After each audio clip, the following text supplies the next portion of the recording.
to Ask Me About K-Pop, the essential guide for recent converts and season fans alike. My name is Shannon. And I'm Angelica. And we're together in the same room. Reunited for the best part of the year. Yeah, and I'm sure you can tell by our signature KCON voices that this is the after KCON episode. I am sleepy. Yeah, aren't we always?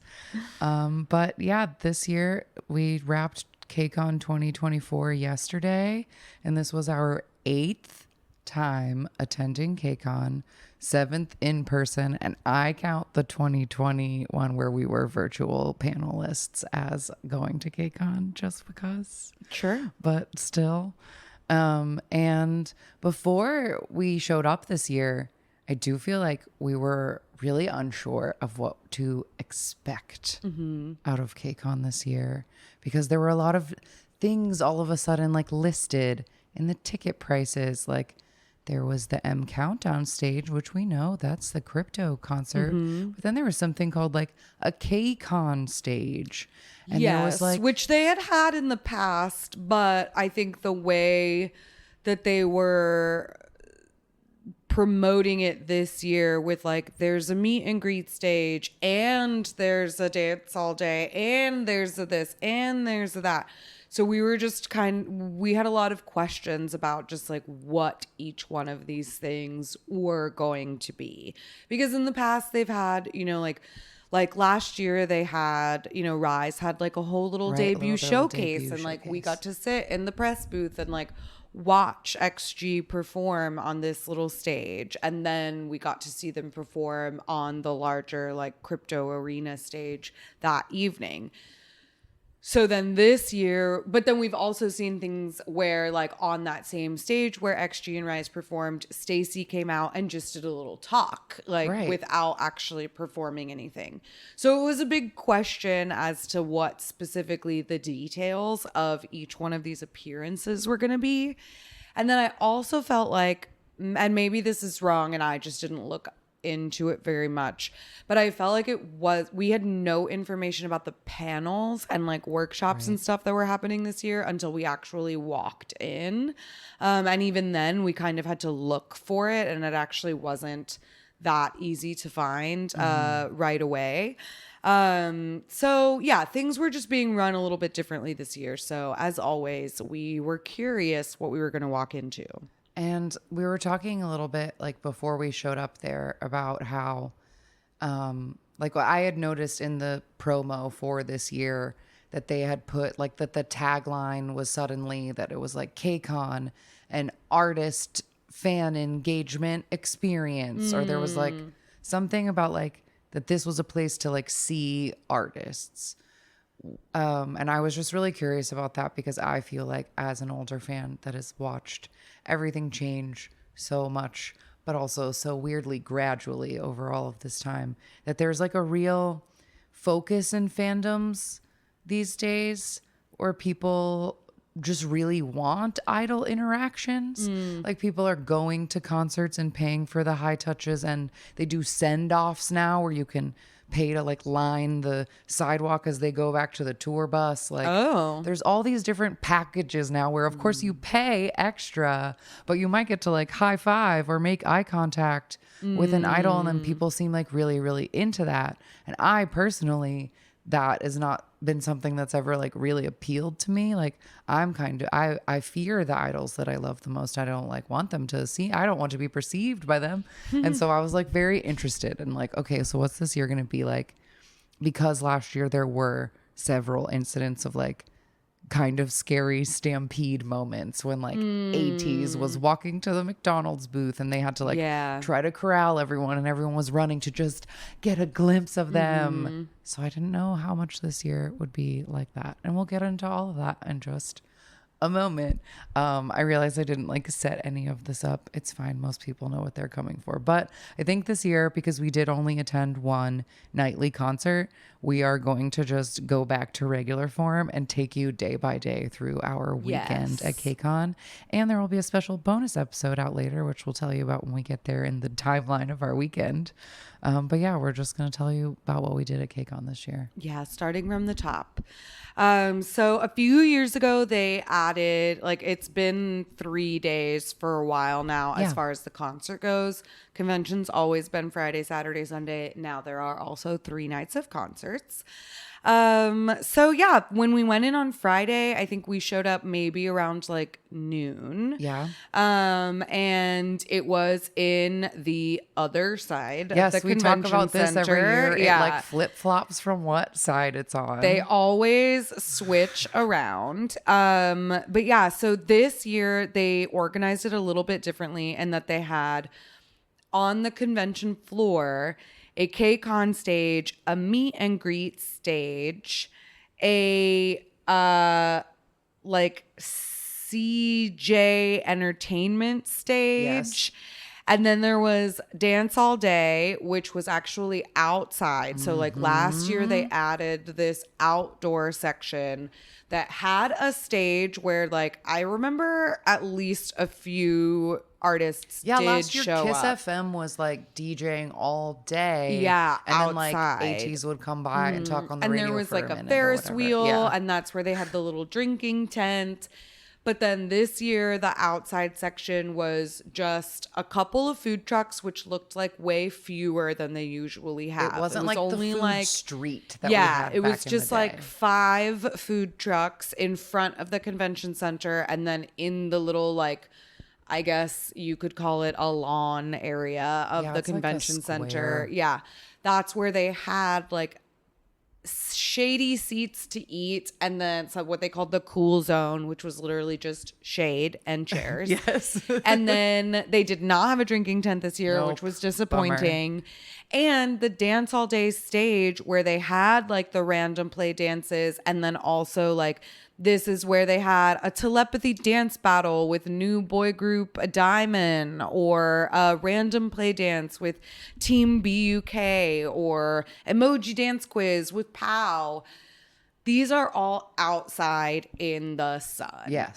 So we did not witness not one of these events No. on the outdoor stage, because in addition to kind of changing up the format, which they always do, they also moved KCON up about a month. Like this Yes. normally happens in August, and not that it's not hot in August here. Sure. But it was particularly toasty this weekend. So I honestly didn't really see, I felt like every time we went outside, there just weren't that many people out there. Yeah. Like it was not a place where people wanted to hang, because it was hot and super sunny, and I don't know, it didn't really seem like there was that much happening. Yeah, it was also so much farther. Like last year, it was directly right when you spit out of the Yes. doors, because it was on the other side, Yeah, on the same side as the arena. and because they put up like black fencing that you couldn't see Oh, through around the yeah. whole thing. So if you were leaving the part of the convention where everyone is and you looked across the street, you wouldn't be able to tell if there were a bunch of people over That's there. Like true, it it's didn't true. entice you to go over there. And it did, yeah, it had like a large archway and security checkpoint that kind of showed it was still part of the convention. But because you couldn't see what was inside of the fenced in area, maybe people kind of walked by it thinking that it wasn't something to really, I don't know, thinking it wasn't worth exploring. But like I said, within the convention floor, they had 3 different stages, and then they had what they called the fan chamber. And this is where they had like down the hallway, kind of to the side of the convention floor, the panels and the workshops and the like smaller, more this is what I consider the more fan-centered activities of the convention, because these are like a much smaller scale, and you're not just a nameless person of an audience necessarily. You might be like making your own fan or watching music. Like it's a fan club. You know what I mean? Like you're not just listening to Kim Soo-hyun on the stage, who is on an actual stage, and you're in the audience like pit. You are like in a small conference room with, you know, a couple of people who are leading a chat, and then you have like, I don't know, that always feels more like convention-y to me. Right. Okay. So Friday, we got there security this year was so much fucking faster than any year ever, because they had some kind of fancy newfangly metal detector, some things that people were walking through, but they were not taking bags apart. Yeah. Like, I don't know. It was just like quick. So thankfully there wasn't, last year there was a lot of wait out in line in the sun for a long time. Well, That but didn't also happen last this year it year. was raining. That too. So Tropical that storm. complicated everything. But we went in to go check everything out, went up to the convention floor to do a lap. We saw, as always, the side where like people are just selling Korean products like skincare and food stuff and jewelry and whatever.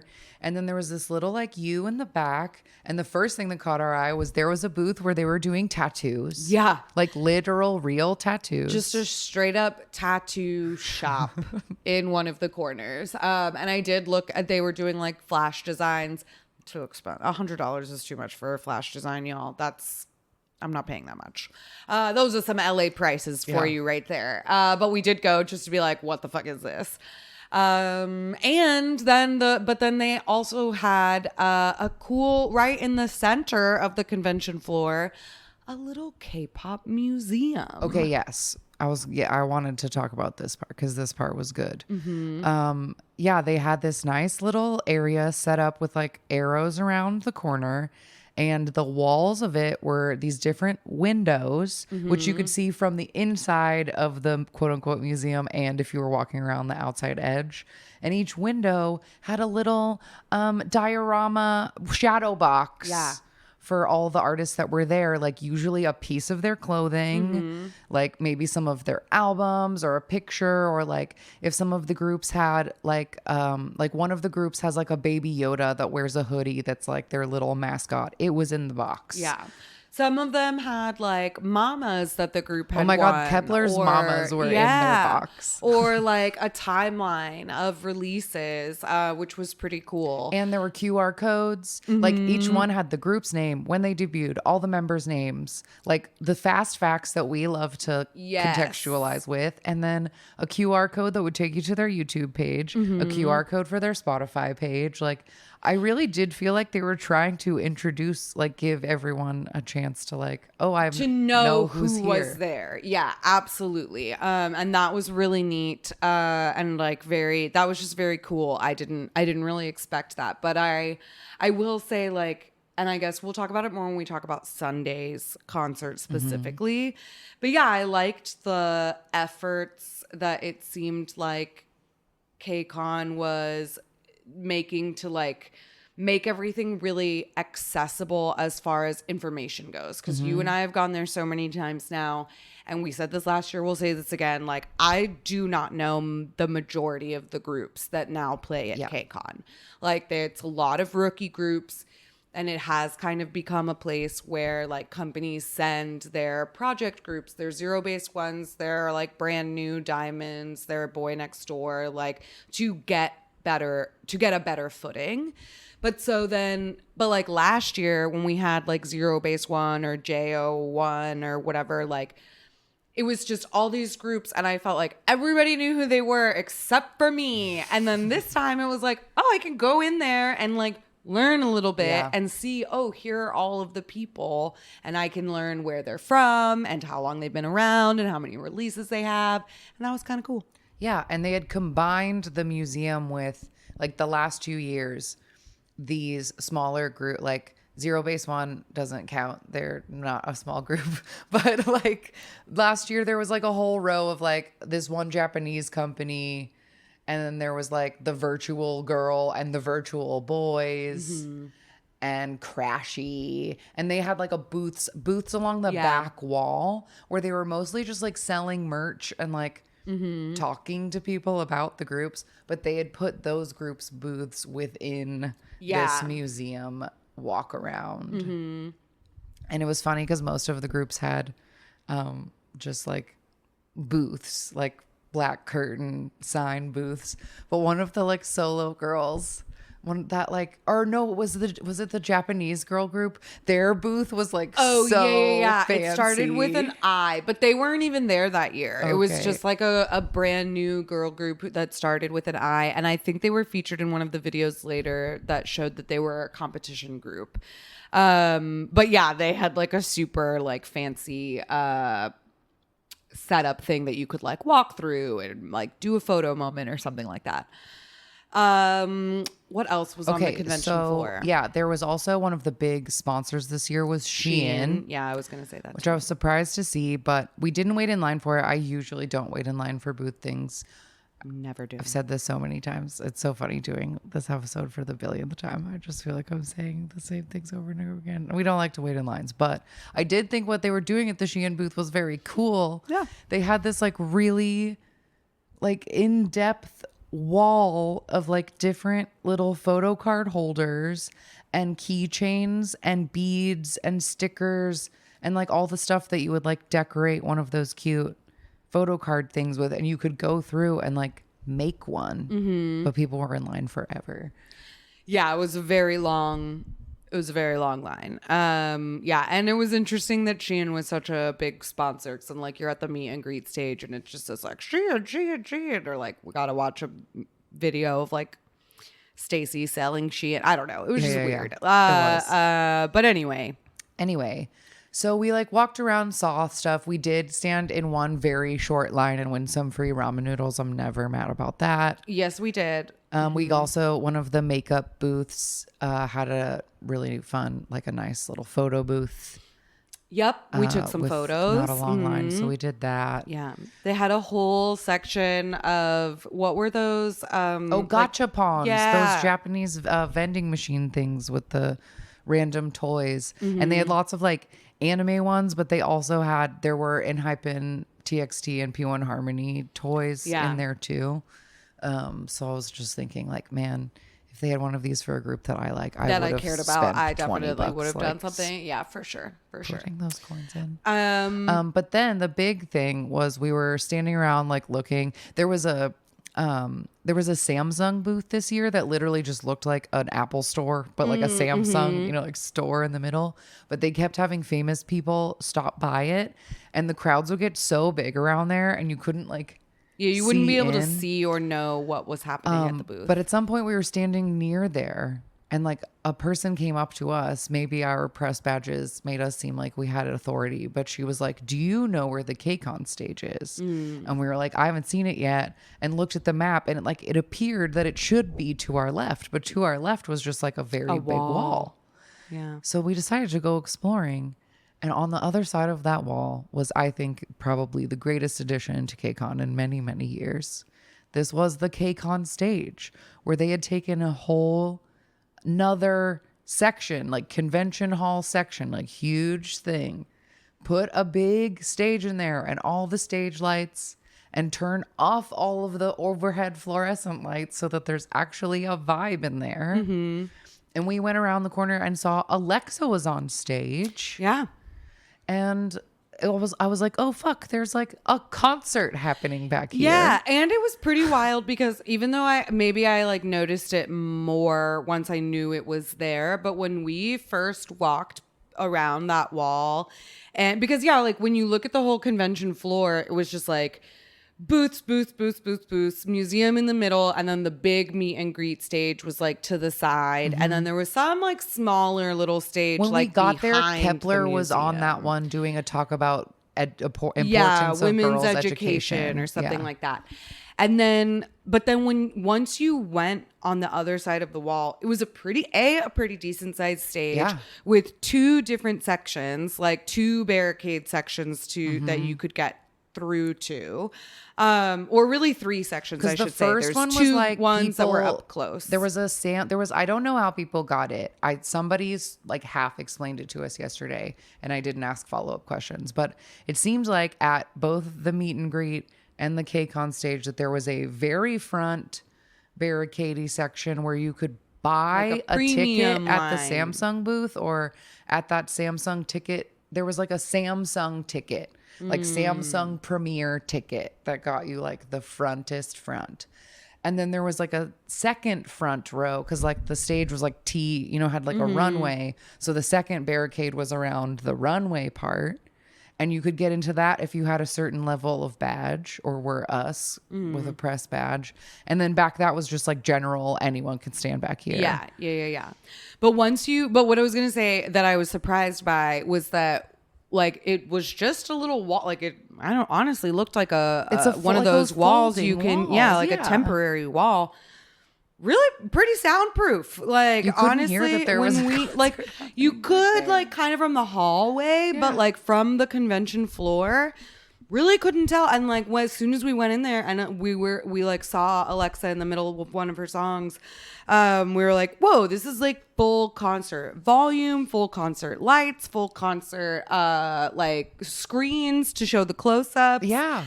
And they used that stage really well, I thought, throughout the whole convention. On each morning, they had our dream stage auditions in that section. And we'll talk a little bit more about what the dream stage is when we get to the concerts. But the first one for Friday was for Timeen. So people, convention attendees can come and they basically they are told ahead of time what the song is and like what to wear. I think there are multi levels of like online auditions before they can even get to the and so actual then KCON you part. come to the dream stage, you audition to then get a chance to participate during the actual KCON concert that evening with this idol. So the KCON stage on Friday started with the dream stage audition for Timeen. Then we had full performances, 30 minutes each by I, Joe, Yuri, P1 Harmony, Alexa, and then they finished the day with Zero Base One. So for anybody that wasn't going to go to a concert or only went to one night of the concert or something, every single day of the convention had a different lineup on this KCON stage. And it was a solid, like, intimate but super energetic, like 30-minute set. It was a great time. I thought it was such a cool addition. It was so cool. So after we saw Alexa, we then like wandered up to the panel workshop fan space hallway. Yeah, just to see what was happening. And it was dead quiet up there. Like so like there was nobody up there. And we didn't see a single, like, spoiler alert, didn't see a single panel like all weekend. Yeah. I wanted to, but also like I couldn't, it didn't seem like anything was going on up there. Like I hope that there was, but something that leads me to believe that maybe it wasn't so great is on that night, we like went to the press room, like had a snack or whatever. And then there was something supposed to be happening in one of the rooms called Get Pumped for KCON. Yeah, it was like the every last day. thing. Yeah, right before. It was the last thing that happened in the fan chamber. In the fan chamber. And so we went in there and there was the two guys, convention center soundboard There were like guys. 3 middle-aged white dudes in there just like chatting amongst themselves, sitting down. And there was like A single TV playing like random M countdown stages. Like when we came in, it was like a really old BTS stage. And then like something else like a 17 started after it. Like there was just like random M countdown on the TV, and like the guys were just like, come on in. And then we were standing there for a minute and then we were like, so what's going on in here? And one of the guys was like, oh, I don't know, the girl who hosts it came in, took a look around, and then she left, so I don't think it's happening. And we were like, oh, all right, okay. Then. We'll go then. And I also wonder if, I mean, I think there are a couple things in play. Like one, I think if you're initially like, especially if it's your first time at KCON, that whole fan chamber is going to be hard to find. I think about that. So I thought about that so much this poorly weekend. Advertised, very difficult to find if you don't already know that it is there. So I think that probably cut way down on the attendance. I think another thing that cut down on the attendance is that every single day they had 3 stages on the convention floor like, where shit things was were happening. happening. Because like the meet and greet, we didn't go to these, but the meet and greet stage on Friday started with, they went back and forth between artist showcases where the artists would come out. Like we were saying, like, oh, we watched XG do a showcase, but then we watched Stacey just talk. This meet and greet stage had both, right? A little showcase and meet and greet, and they kind of alternated who did what. So it started with like a showcase by the virtual idol Apoki, and then a meet and greet with Zero Base One, a meet and greet with Kepler, a showcase by Diamond, a style challenge by Shein with Craxy. I don't know what that was. Then we had the Berkeley Conservatory perform as they always do, another artist showcase with Drippin', a meet and greet with NMix, and then it ended with a red carpet event. And then elsewhere on the stage, you also had, or elsewhere on the convention floor, you had appearances by ZB1, Diamond, Kepler, another ZB1, and then Boy Next Door, like dance challenges. I don't know if the artists appeared at all of those, but all of that to say, there was so much artists on the floor during the day that I think was at a new level this year that really detracts from like, well, like, why am I going to go listen to these like two unnamed backup dancers talk about what it's like to be a backup dancer when I can watch Diamond teach me how to do their new dance or whatever. So I think that probably also contributed to the low attendance on the panel side. But that was different. It was different. And yeah, I just like back to the point that I feel like half the reason that I know how to navigate KCON is because I've gone so many times. Like when we were looking for the press room and it was like, oh, it's in that hallway where it was 3 years ago. Yeah. So we like knew how to get up there and where to go. But like if you'd never been there, I don't think you would even think that on to the left of the food court up the weird escalator that there's a whole bunch of shit back there. Like you wouldn't think to look for that. Anyway, so that was the last thing we did on Friday was check in on that Get Bumped thing that wasn't real. And then we went to go have dinner, and then we moseyed on over to the concert, which started quite early this year. It started very early. All of the concerts started really early. Yeah. Friday night started at 6:30. I think in previous years, they've usually started around 7. Maybe like doors opened at 6, I think. But we walked in at 6:30 and the pre-show was like about to be over. So I was like, it was what? crazy. Yeah, I thought that we were going to walk in before the pre-show had even started. And the pre-show, we were walking in at the very end. And we posited throughout the entire weekend because if you listen to our KCON episode last year, we were very blessed, and then we got to go to all 3 nights of the concert. But every single night went later and later and later. Like the first night ended around 10, and then 10:30, and then after 11. And we kept saying, like, are y'all getting fined from the city for like going past curfew or whatever? So the fact that every single evening this year got earlier and earlier and earlier was just kind of funny. But so when we walked in, as we said, the pre-show was almost over. We caught Drippin'. The end of them doing Villain. Yeah, we saw, as we walked in, they were doing the ending one song, and then we saw all of Villain. Yeah.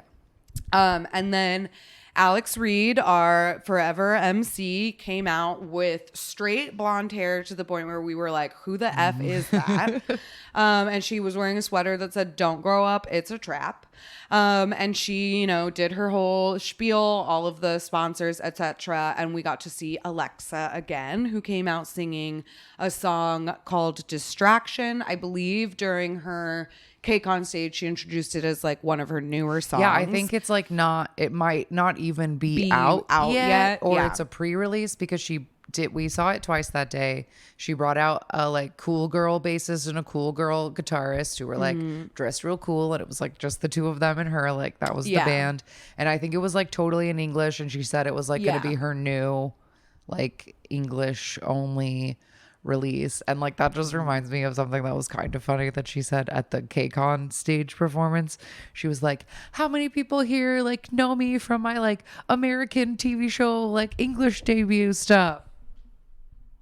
dead fucking silence. And then she was like, who knows me from K-pop? And then everybody cheered, and she was like, okay, like, good to know. Yeah, she also said as it should be. Okay, So yeah. I did catch her say that, which I thought was funny. Yeah, my only note for Alexa is that she was great at crowd work, because although she does do choreography, this particular song didn't. It's just kind of her like standing and singing.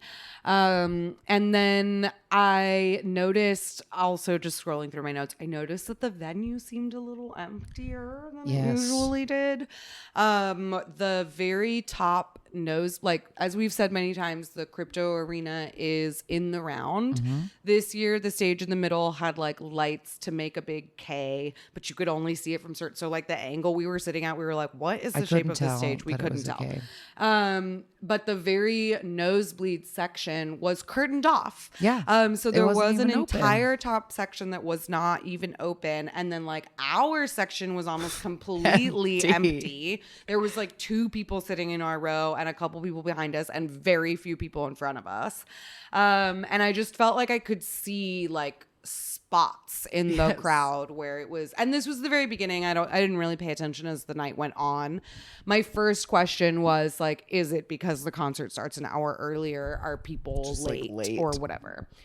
But anyway, we had our opening video. My only note is that we get an opening video and I don't know who anyone is. And then we got P1 Harmony as our first official act of the KCON. Yeah, they did an intro video that was like a countdown, like 2012 to 2004. And it like stopped on like epic KCON performances like EXO and G-Dragon and BTS and 17.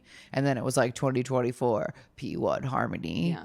And they did a cover of BTS's Fire.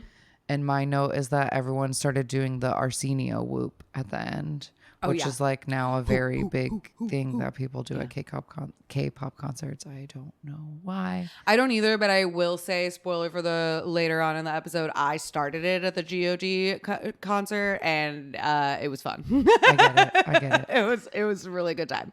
Then our host, Rowoon from SF9, came out of the floor in a leather suit. Yeah, very sexy. Brown leather suit. Very sexy. And he did a little bilingual intro and stated that this was the first year that the show would be live streamed. So I believe every single night was live streamed on. There's no way it was the first year that they live streamed it, because people have been watching it for years. I know it was on. I don't know. Oh, I'm just saying that's what he said. Oh, that was the announcement. He said it was the first year it was being live streamed. So because it always airs on Countdown, but as far as like the KCON official YouTube having a live stream that you can tune into, maybe that was new. I don't know. We've never tuned into the live stream before. Been there, but I could have sworn on my life. Well, not according to Rowan. And he also stated that this was that it would one of the evenings be broadcast on the CW network, which is a TV channel here in the States. And so that was interesting that they were going to be doing that for the first time. And that led us to Zero Base One. Yes, I have clip package, and that my Shazam couldn't find the name of the first song, but that they were wearing black and denim and like harnesses and harnesses and jeans is a fun combo. Yeah. That's what I wrote. They're clearly still popular, but the screams aren't quite as deafening as last year. Maybe I just wasn't noticing. I did have my earplugs on like a girl, but I feel like last year when Zero Base One came out, it was like a shocking amount of screaming and excitement for them that like knocked me over, and I was like, oh fuck, Zero Base One is really popular. And not that they were like, I don't think they're less popular, I'm just saying it wasn't the same level of like craziness for them this year. At least it seemed that way to me. Fair enough. I did write down that their second song was called Sweat. It was groovy and fun. And that one of them has a chest tattoo, which I could see through his shirt. Yes. My note for Sweat is that so at the top of the stage, like right above the like big screens that face everybody.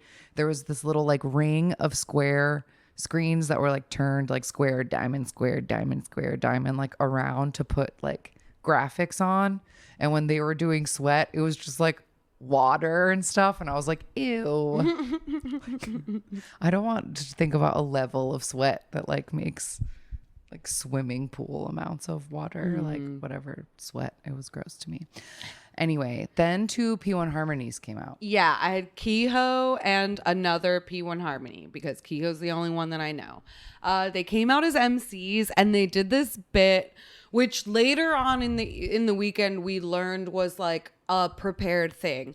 But when Kehoe and this other P1 Harmony came out, they just said, "Hold up your name tags," and my note literally says, "Girl, what?" And they just went around saying hello and like reading out people's names. They were like, "Janice, oh Janice, hi Janice," and then like whatever, just went around like saying people's names who had written them down on a sign. And then they introduced Kepler. Yes, and then Kepler came out, and I noticed that when they showed Huning Baye on the screen, she got like 15 times the amount of cheers as the other members, and it was like, whoa, okay, she's the most popular one here, I guess. They did Wa Da Da to start. It was amazing. I screamed, "Keep on going, Wa Da Da Da," so hard. And it was really fun to be like, oh, they're doing their fucking debut song. Like, great. That's not what I expected at all. Then the next song was Love. And my note is finally noticing their outfits. So many leather tube tops. Mm-hmm. Yeah, they were all wearing like black and leather with like little red accents.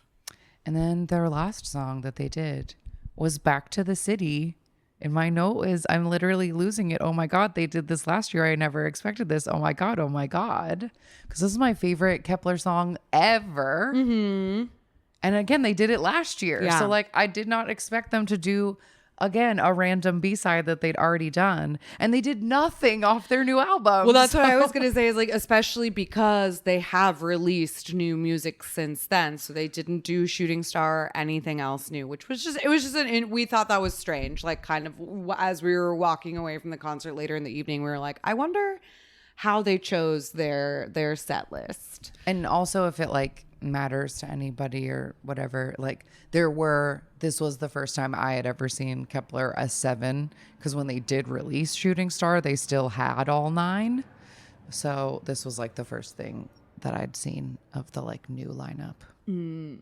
Oh, right. Because now they just have 7. Yes.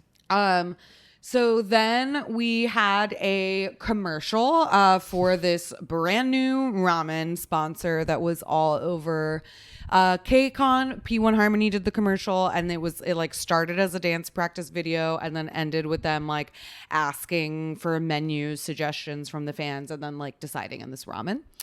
Then we got 2 Boy Next Doors come out as MCs. Leader and Maknae, they were standing in the audience. Yes, and they did a little like, oh, guess this choreo, and did a little bit of Guilty. So they like played, I think they did more than one, but that's the only one I wrote down. I just kind of summarized it as like the members would dance a little bit, and then the audience just kind of like screamed out the answer. And then we got BB coming out of the stage. Mm-hmm. She started out doing her little like the sweet little jaunty song Bamyangang, and she was wearing like kind of a like, I wrote torn layered nightgown. Yeah, it was very slip-esque on the top, but it was shorts, and it had like those sort of long ruffles like hanging off of it. Slip top with long ruffles is what I called it. Sparkly boots. Yes. And so the first song she just like sung it into a hand mic and walked around. And then she introduced herself, and she did say like she was very shy about being there by herself. It was the first time at KCON, and she was a little bit worried that nobody would know who she was. Yes. And everybody was like cheering and being very supportive, but like, yeah, she did seem like very out of her element. And she was still like very sweet and charming, like when she kept like messing up like the things that she was supposed to be saying. But like I could tell now, and it was way more apparent even later, that like BB was very, very nervous. Yeah, very nervous. She was very nervous. But then some boy dancers came out. They were just wearing like brown khaki pants with like white button ups. And I don't know if it was did she only do two She did songs? three, so She this did was three. Sugar Okay, Rush Sugar was when the Rush. I boys had came that one out. written down. The girl who was behind us loved this song. My only note for Sugar Rush was like with my earplugs in, all I could hear was the bass, and it was like shaking my bones, and I like couldn't get any grasp on like the rest of the song because like the decibels of the bass were just like they couldn't, I don't know. It was a lot. Then after that, she did Vengeance, and it was awesome. Yes. And it was awesome.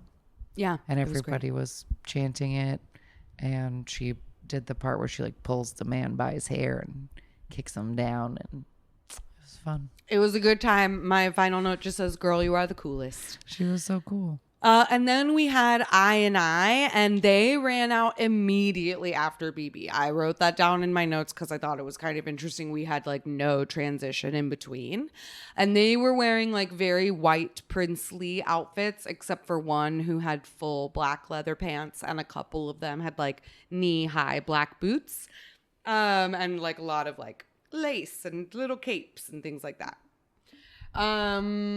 They did 3 songs. They kind of like alternated back and forth. I believe they introduced themselves after their first song. I did not write down any song titles. I thought all I have was that I think the second one might have been called Legit because it was on the screens and they like said it a bunch of times. But yeah, Shazam was not. Oh, is that pulling the up one where it was any like too I&I legit to be legit? Is that think one? so. Okay, I think you're right. All right. Or was that something we watched? No, we watched so many things. I'm confused. It's Okay. totally fine. Anyway, I was there. Then I had Rowoon was out in the audience, and I wrote he's laying on the K-drama lead real thick. I don't remember what he was doing that made me write that down. I don't remember what he was doing either, but I do have that cute little cue to audience. I don't know what he did, so but I guess he was did, flirting with the must audience. Have been made a impression. Yeah. So then we saw a Kepler VCR of them being like them holding their own audition. Mm-hmm. Like 3 of the members were on a couch and like telling the other members to like show us what you got for the special stage, and it was like a little zany. Which then after the VCR ended, Kepler came out in deconstructed like sexy suits, like just like the pieces of it, undone bow tie, a vest here, a dress shirt there, like suity stuff. And they did Stray Kids Back Door. Yeah, it was version. great. It was real. It was a cover special stage, and it was awesome. I love that song. That was like one of the first Stray Kids songs that I was like, "Oh, this is fantastic." And my main note for it just says "killing it." Yeah, so that was really fun. I liked it. They like changed it into a girly key and everything, like, but did the choreo full and stuff, and it was cool. Then is when Boys Next Door came out, and I wrote, "I can't take notes. I'm too happy." So I don't have any notes for Boy Next Door. Okay, my Just first feelings note in my says guts. that they started with a video which named them as a Gen Z icon. They came up from the middle. They were wearing black combat boots with tucked in baggy jeans and just kind of like normal, like white leather plaid t-shirts, jackets. They started with One and Only, and then they introduced themselves. They said they were so happy to be on the KCON stage after only a year of debut. My note says that one member takes an opportunity to skirt on stage. Oh, because he says there's one thing I've always wanted to shout on this stage. And then he goes, skirt, skirt, or something like that. And then the members were definitely surprised and touched by the screams of the audience throughout their performance.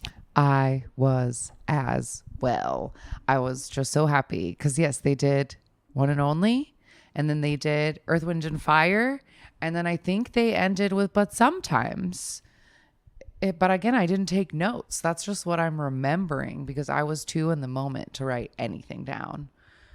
But I think that's what they did. And I was just so happy that they were being received so well. Like, I was not the only person screaming every word of every song. And I was not the only person so excited to see Boy Next Door. So I was just so happy that so many people were so excited to see Boy Next Door. And they were. And the boys were happy about it too. So then we had two Kepler MCs come out, and one of them was Huning Bai Hee, and they mentioned that it was actually her birthday. And they introduced the next stage, which was P1 Harmony. Yes. And the only other thing I wrote down about this, because I still don't really know why it happened.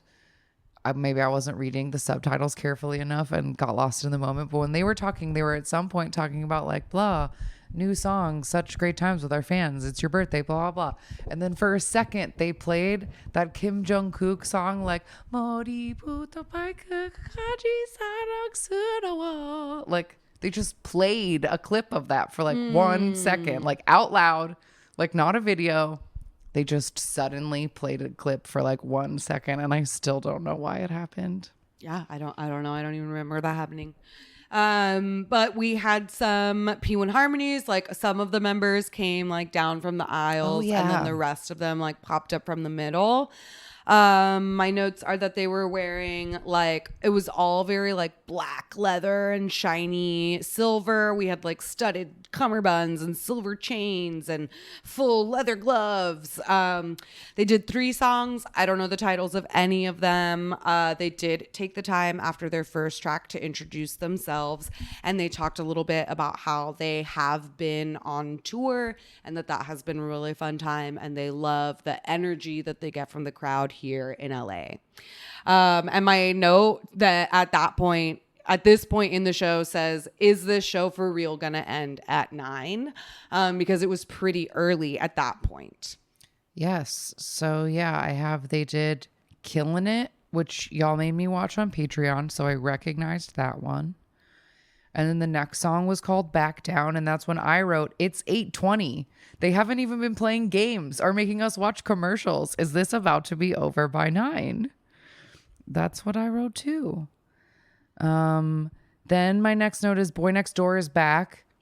They also did the like name tag thing. But didn't introduce it as a bit. And read the exact same copy that the other boys had in a way that I was like, did they like hand them the wrong cards and they're just like doing the same thing?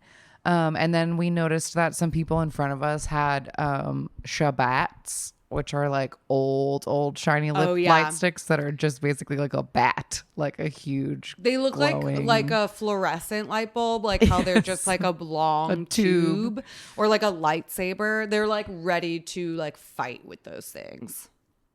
And then noticed the Shabbats people they're doing the name tag again. People wrote their names in Hangul. When did people learn about this? And then that's the last thing that I wrote down, because obviously after that is when Taemin came out and I stopped taking notes. Yes, entirely. I have a couple of notes that I only wrote down after the performance, very quickly. So yeah, some of the names were like spelled out in Hangul. I don't know. I'm so curious about like how this was even promoted. Did people get an email about it? Like we didn't know anything about it, and whatever. Anyway. Most importantly, Taemin shows up. He opens with Guilty. He did that to us, and then he went straight into Black Rose. Which he did to like the other side of the audience. He had his like 6 lady backup dancers that he always has. And then he introduced himself as Taemin from SHINee. Yes, that was great. He said, "Did you miss me?" And then he took off his jacket, and I just like saw somebody, like a staff member, like run to get it when the lights were going down, because he was definitely just about to like fucking throw it. And then we got an introduction for the dream stage for Move. So we got a little video package of the auditions, like a little compilation of people auditioning for it. And then Taemin started out doing Move with just his dancers, and then everybody like came out for Yeah, usually Actually, the did dream they? stages, they come out for like one chorus, leave, Yeah. They just come out for come the out chorus. like they just Yeah, come yeah, out yeah. twice for like No, the, I just yeah. stopped because I was like, wait, did they do the beginning with him? And I can't remember now if they did the like very beginning of the like or like the little like hippies. Maybe they were I out for think the they, hippies yeah. and then they left and then they came back. But whatever, regardless, that's the whole point of a dream stage is that like the fans learn one part of the dance and they run up on stage and they fill up the stage and they do the dance for that one section and then they leave for the verses and etc. So that he got to do that. Then they take like a picture all together and then he ended with Criminal, which this performance of Criminal, he did perform that last year when he came to KCON, but this one had an extra ending dance break, which was Yeah. super fun. And then Roan came back out with the rest of the performers to be like, good night, goodbye. And everybody. I want to stop you before we get here. I'm sorry, I can't rush past the taming of this all to talk okay, about sure. the ending. I'm sorry. I must. Incredible as always. Just always a incredible treat to see him. Every time it happens, I can't believe that it's real. I posted something about this on like the Instagram that when he was doing Guilty, like even though in the video you can hear people screaming, like I'm telling you, nobody in that place was breathing. Like there's an atmosphere. There's like something that happens when Taemin is on stage. Not a hush, but something falls over the crowd and awe. A rapt attention. Yes. It's like nobody there can believe that it's happening either. And you can just kind of feel it. And it's really fucking magical. And I obviously cried for a little bit. I always do every time we see him because I can't believe that he's real. And I realized that it was our 5th time getting to see Taemin in person. Yeah. And how blessed and lucky are we? Okay, I can let it go now. I just needed to say, I just couldn't blow past that by being like, and then Taemin came out and then Taemin came out. Yes, of course. Yeah. No, I mean, he's incredible. And like we were watching a video, like a closer up video of Move, I think afterward. And like, because at this point his Danger debut, we had joked a little bit about how cool it would have been had he done Danger. Yeah, it would be because like, it's Tim's been 10-year anniversary of this song. Yes, his debut was in 2004, so it would have like been great to have seen a Danger. It just would have been a treat.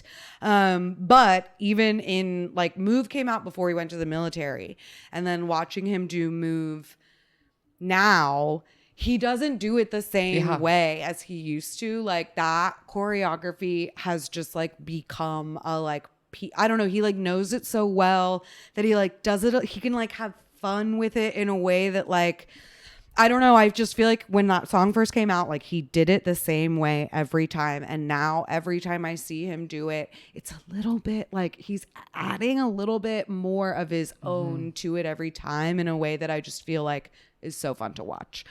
But Okay, yes, this anyway, ending. Taemin came out and then Roan came back out with everybody else except for Taemin Because he used the opportunity to sneak away. Yeah, as soon as Kepler, because like we laughed, I think last year where Taemin was like just hanging out by one of the stairs, like waiting for somebody to tell him that he could leave.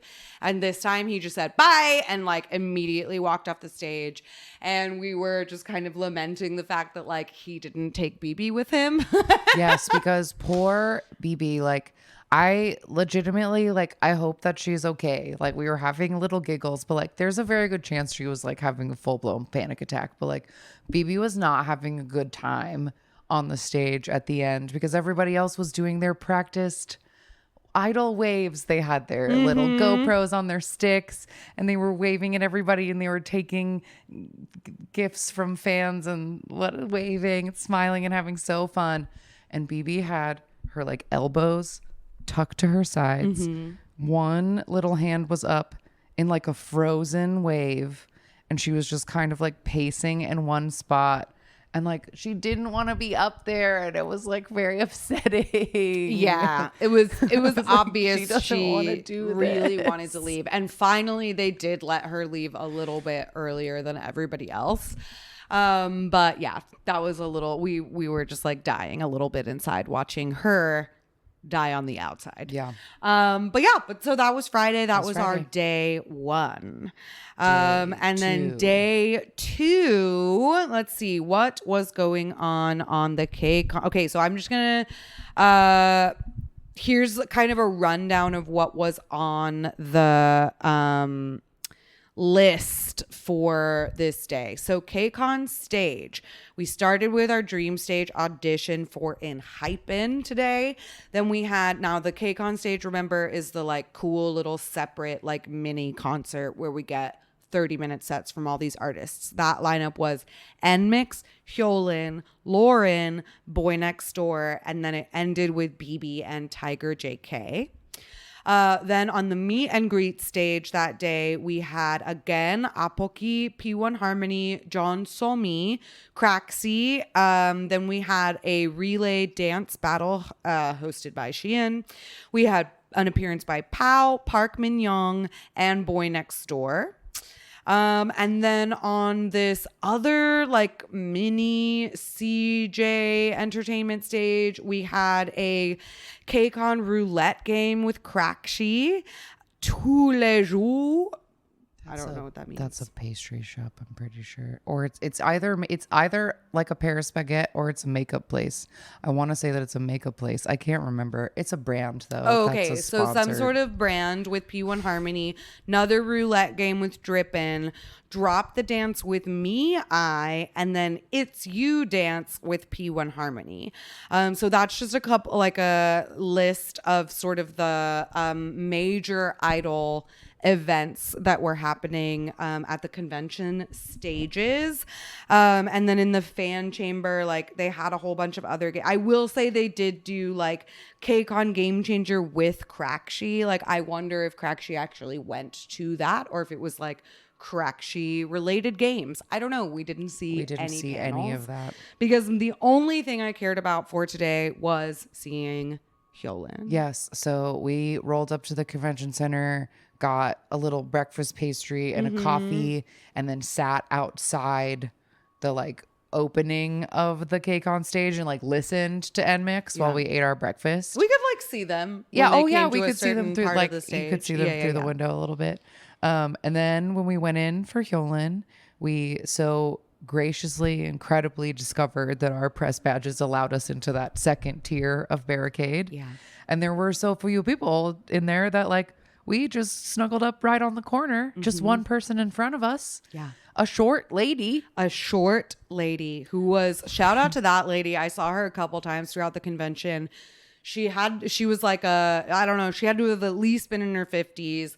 It looked like she was at the convention by herself. She sounded British to me, and she had clearly like spent some dough to be front and center for everything she wanted to be at. Fucking good for you. Good for Yes. you. And one thing I just like have to talk about on the show because I'm still so perplexed by it. Is it the girl with the Boy Next Door hoodie? And maybe this isn't weird because this was truly my first experience like K-pop or life in general. I've never been this close at a concert. Yeah, same. Like for when we saw Blitzers, because we were like with them, we got to sit basically under the stage in the orchestra pit.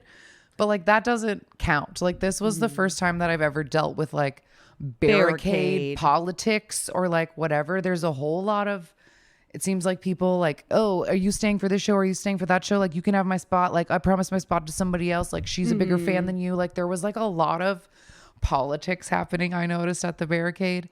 And so we were standing really close waiting for Hyolyn and this girl in a Boy Next Door hoodie, and Boy Next Door was not going to be on for like 4 hours. Yeah, no, I literally just pulled up the schedule. So Hyolyn was supposed to go on at 12:50. She was going to play until 1:20.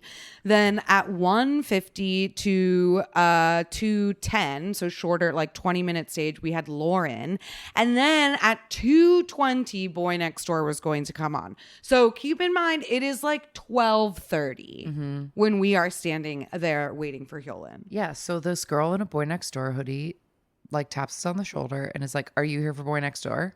And we go, "Nope, we're here to watch Hyolyn." And then she like gets this very strange look on her face.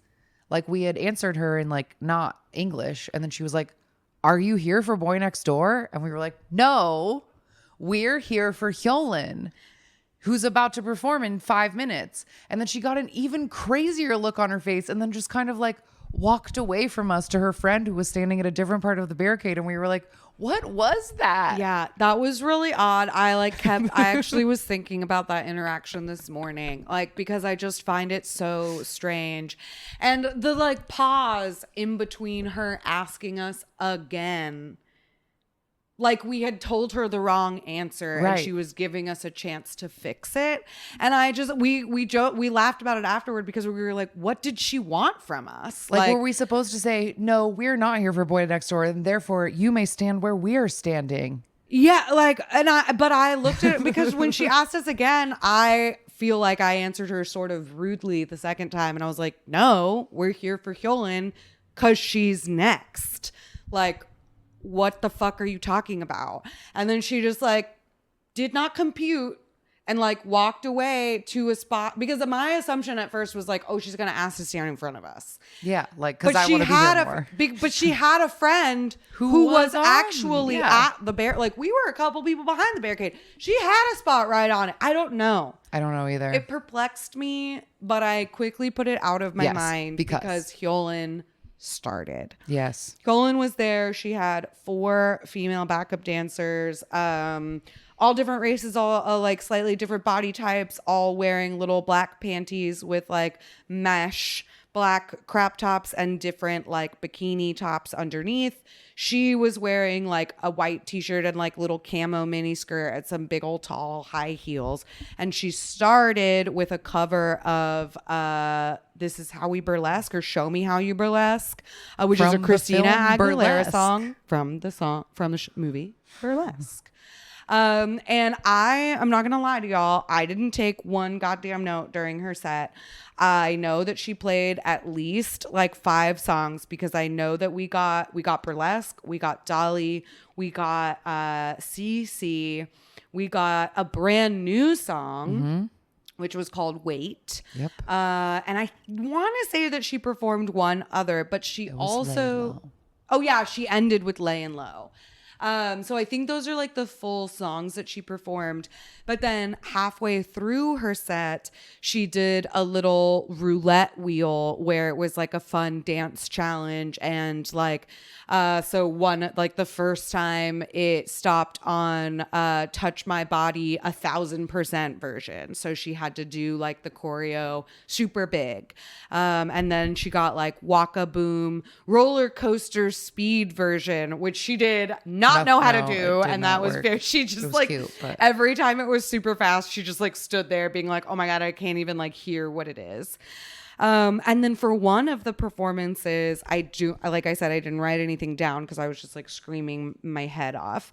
But at one point she filmed her own, like took her own phone and filmed herself performing this song, and like she came down off the stage and like walked right in front of us in the barricade, and like used her phone to like film with like other people and etc. And then she literally airdropped it.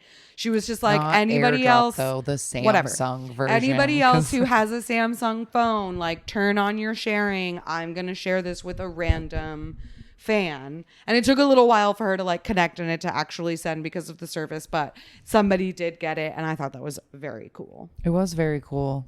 So yeah, we saw Hyolyn very close. She was incredible. Oh my God, she sounded crazy. So wonderful. So wonderful. Ugh, she sounded incredible. She sounded so great. It was so good. Never thought I'd see her in my life. And that close, pretty awesome. That was really great. Like we kept saying that, like that because Hyolyn is like a self-produced artist, she's got a small company, etc., like her own company. Like I just never had her on my bucket list as someone that I would expect to see, because I would never have expected her to like afford to be able to go on a world tour. And so for her to come to KCON and for us to be able to see her like literally a foot away from us, that was crazy. It was crazy. So after this, we then did something which you will hear in a separate episode. We went outside with a big old bag of Ask Me About K-Pop merch, and we asked about K-Pop to people who were walking by. In exchange for an Ask Me About K-Pop bag, they just had to answer a little question. So I'm going to put that together into a whole separate episode, which you can hear very soon. And that's all we did Saturday, which was plenty. And we met a bunch of listeners, which is always really nice. Love getting to like put faces to y'all's usernames and like talk about how other people are doing the con, because we only know like our way. But like when we get to talk to like listeners, they're like, I saw this and I did this. Like everybody, the listeners that we talked to all went to a panel where they saw our friend from last year, Kevin Wu, formerly of UKISS. He was there again. Yeah. We didn't catch him this year. year. And one of our listeners like spent a bit of the con like following Crackshi around, or like going to all of their specific events, which I think is cool. Like for people who are like, because a lot of the people I think that we talked to on Saturday also, like they were mostly really big fans of the groups that were there that year. Like everybody was talking about in Hypen, P1 Harmony, Zero Base One. Like these were the groups that people cared about. And so when you are like such a mega fan of this one group who is there that year, like, yeah, you can spend your whole weekend following Drippin' around, like, or going to every single appearance P1 Harmony is going to do. Yeah. So that's kind of neat, the way that you can like curate your own fan experience. Yeah. So then Sunday, probably the most surreal day I've ever had anywhere. I will just say, I know you're pulling up a schedule to give people a better picture, but I'm just prefacing right now. It was a wild day. Yeah, it was pretty wild. Okay, so the just to run down what we had on the schedule for that day. KCON stage, so the little mini concerts. We start with a dream stage audition for Zico, which will be later that evening at the concert. Then we had 30-minute performances by Stacy, Ace, God, and To Us, which is spelled TWS, but based on everything we heard that weekend, we believe it is To Us. The meet and greet stage started with, again, another Appoki showcase. Then it had a Stacy meet and greet, a Hyolyn meet and greet, an Isaac Hong showcase, a Kim Soo-hyun meet and greet, a Shein relay dance battle, a meet and greet with To Us, a showcase by Miai. And then the other stage with where they played like games and did sort of like even smaller appearances. We had Pow, Zero Base One, and I appearing at those. So we decided to start our day at the meet and greet stage with Kim Soo-hyun. Yes. And again, so very fortunate. Thank you, Press Passes, for allowing us a slightly closer seat. And it was a seat. We got to sit down. So that we didn't block anybody else's view behind us. But from what I could see later in it, when they showed the crowd, like thousands of people, like there were so many people, at least based on like what we saw walking around the convention floor when other people were on that meet and greet stage. This was by far the largest crowd. Like, it was for sure huge. It was so many people. So many people. And he came out and he was real. He was a real person. He was indeed. He was wearing like a nice white suit, and he had his little like shaggy but like parted drama lead hair. And it was, the meet and greet was hosted by a journalist named Regina Kim, who acted as the MC and translator. Yes, he does not and did not even try to speak English. The only thing he would say was occasionally he would just say thank you after answering one of his questions. But he talked a little bit about how it had been 9 years since he had been at KCON. And the very beginning, like she even said later on, like, well, we kind of have to cut this off now because, y'all screamed so loud that we didn't get to do everything. It was a little crazy, I will say, like that. I was trying not to be annoyed, but I was a little annoyed. I know people were very excited that he's not a, you don't see like actors very often. I get it. And that the last drama he was in was very, very, very popular. But I just, like at one point he's like sang on the soundtrack of a couple of his dramas. He has an incredible voice, but he doesn't sing that much. And at some point the host had like brought up that he, had been doing songs at his Korean fan meets or whatever, and basically tried to goad him into singing at this one because this is a fan meet. And the second he opened his mouth to sing, everybody screamed so much I didn't even hear it. Yeah. And like my note at the beginning is that like the interview kept getting interrupted by all of the cheers. And I think they ended up only doing like one or two of the segments they had planned because it was a very tight ship as far as the timetable goes this year. So just kind of like general summary of some of the conversation. He had a little snippet, which we couldn't really hear him sing.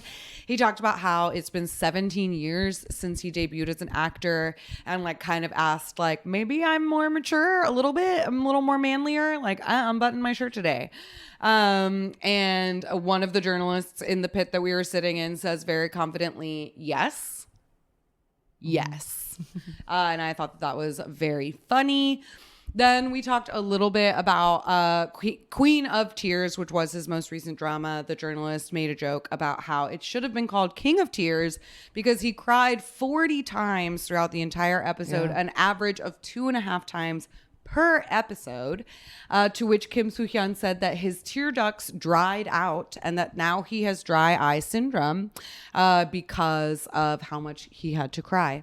And then we did a little activity zone where he shared with us a playlist for different moments. Like songs you listen to on a bike ride, songs you listen, because he talked about how he has like ajushi hobbies. He likes golfing and hiking, and asked if like the same stereotype exists here, like is hiking only for old men, and everyone was like, no, not in California. But like some of the songs were like, there was a BB song in there. You wrote them down? Yeah. Let's hear them. Okay, so the first one was for riding a bike. He recommended Paradise by Infinite.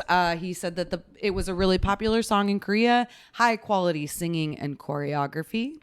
Then he had a song for resting, which was Through the Night by IU. He said it was hard to sing along, but beautiful. Then we had Bamyangang by BB. He asked us if we had tried the challenge and stated that it must be hard for people who don't speak Korean. Then he had one for traveling, which he said he hadn't been able to do much of lately, but recommended the song Travel by Bowl 4. And then he also recommended for traveling Attention by New Jeans and said, don't you just want to go somewhere when you listen to this?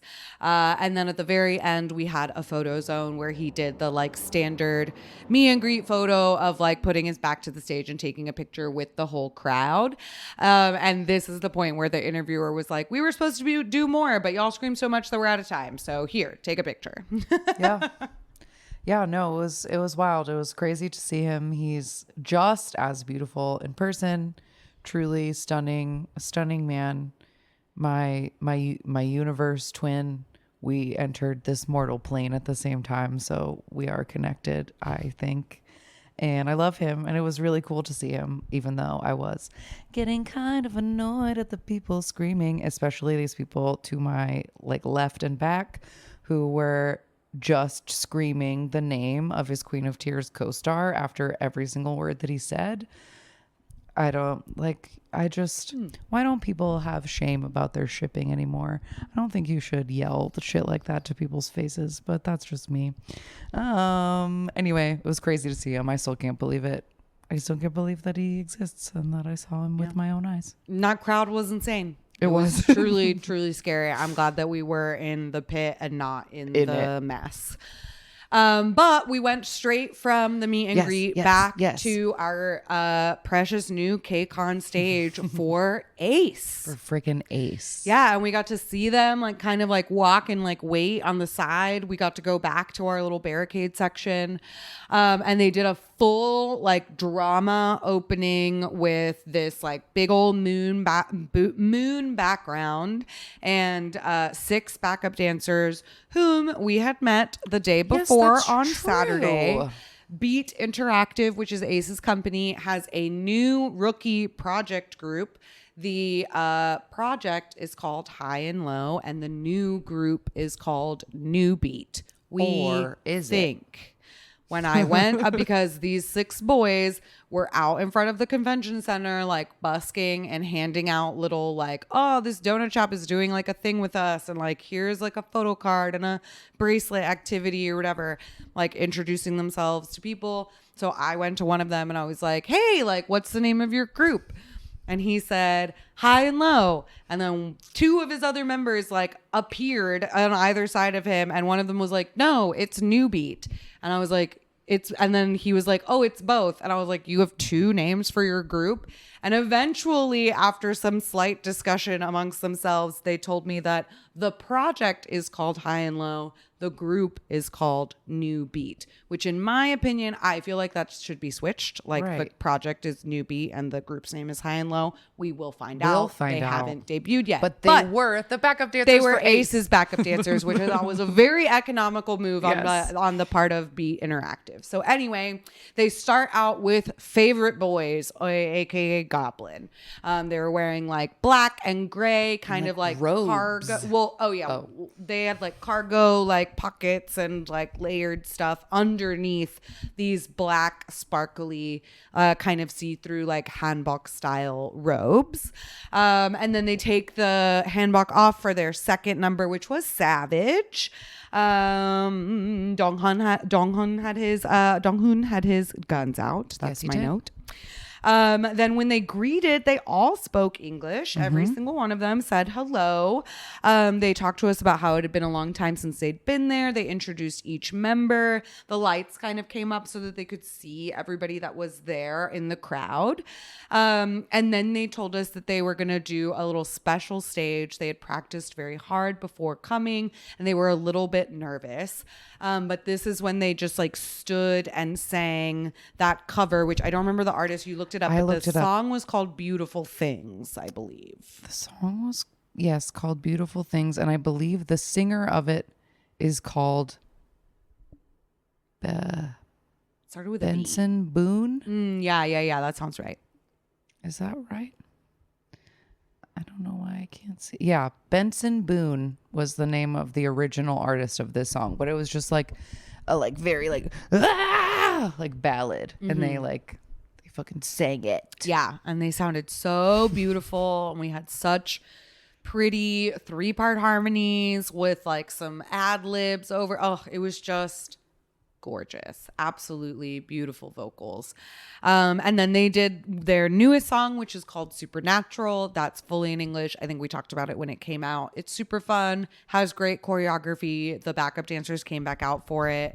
And then they did another cover of Cruel Summer by Taylor Swift. And they came close. They did. This is when they came close to the little T down, because it was a little T-shaped stage, so they came down the runway toward us, which was wonderful. They were so sweaty and so sweaty, and they talked a little bit. They told us after the Taylor Swift cover that they would be putting out a new album soon, and Byung-kwan asked Donghoon to give us a little bit of a spoiler, and Donghoon said it would be fun and sexy, and started to do like a little bit of the choreo, and then Chan just went, move.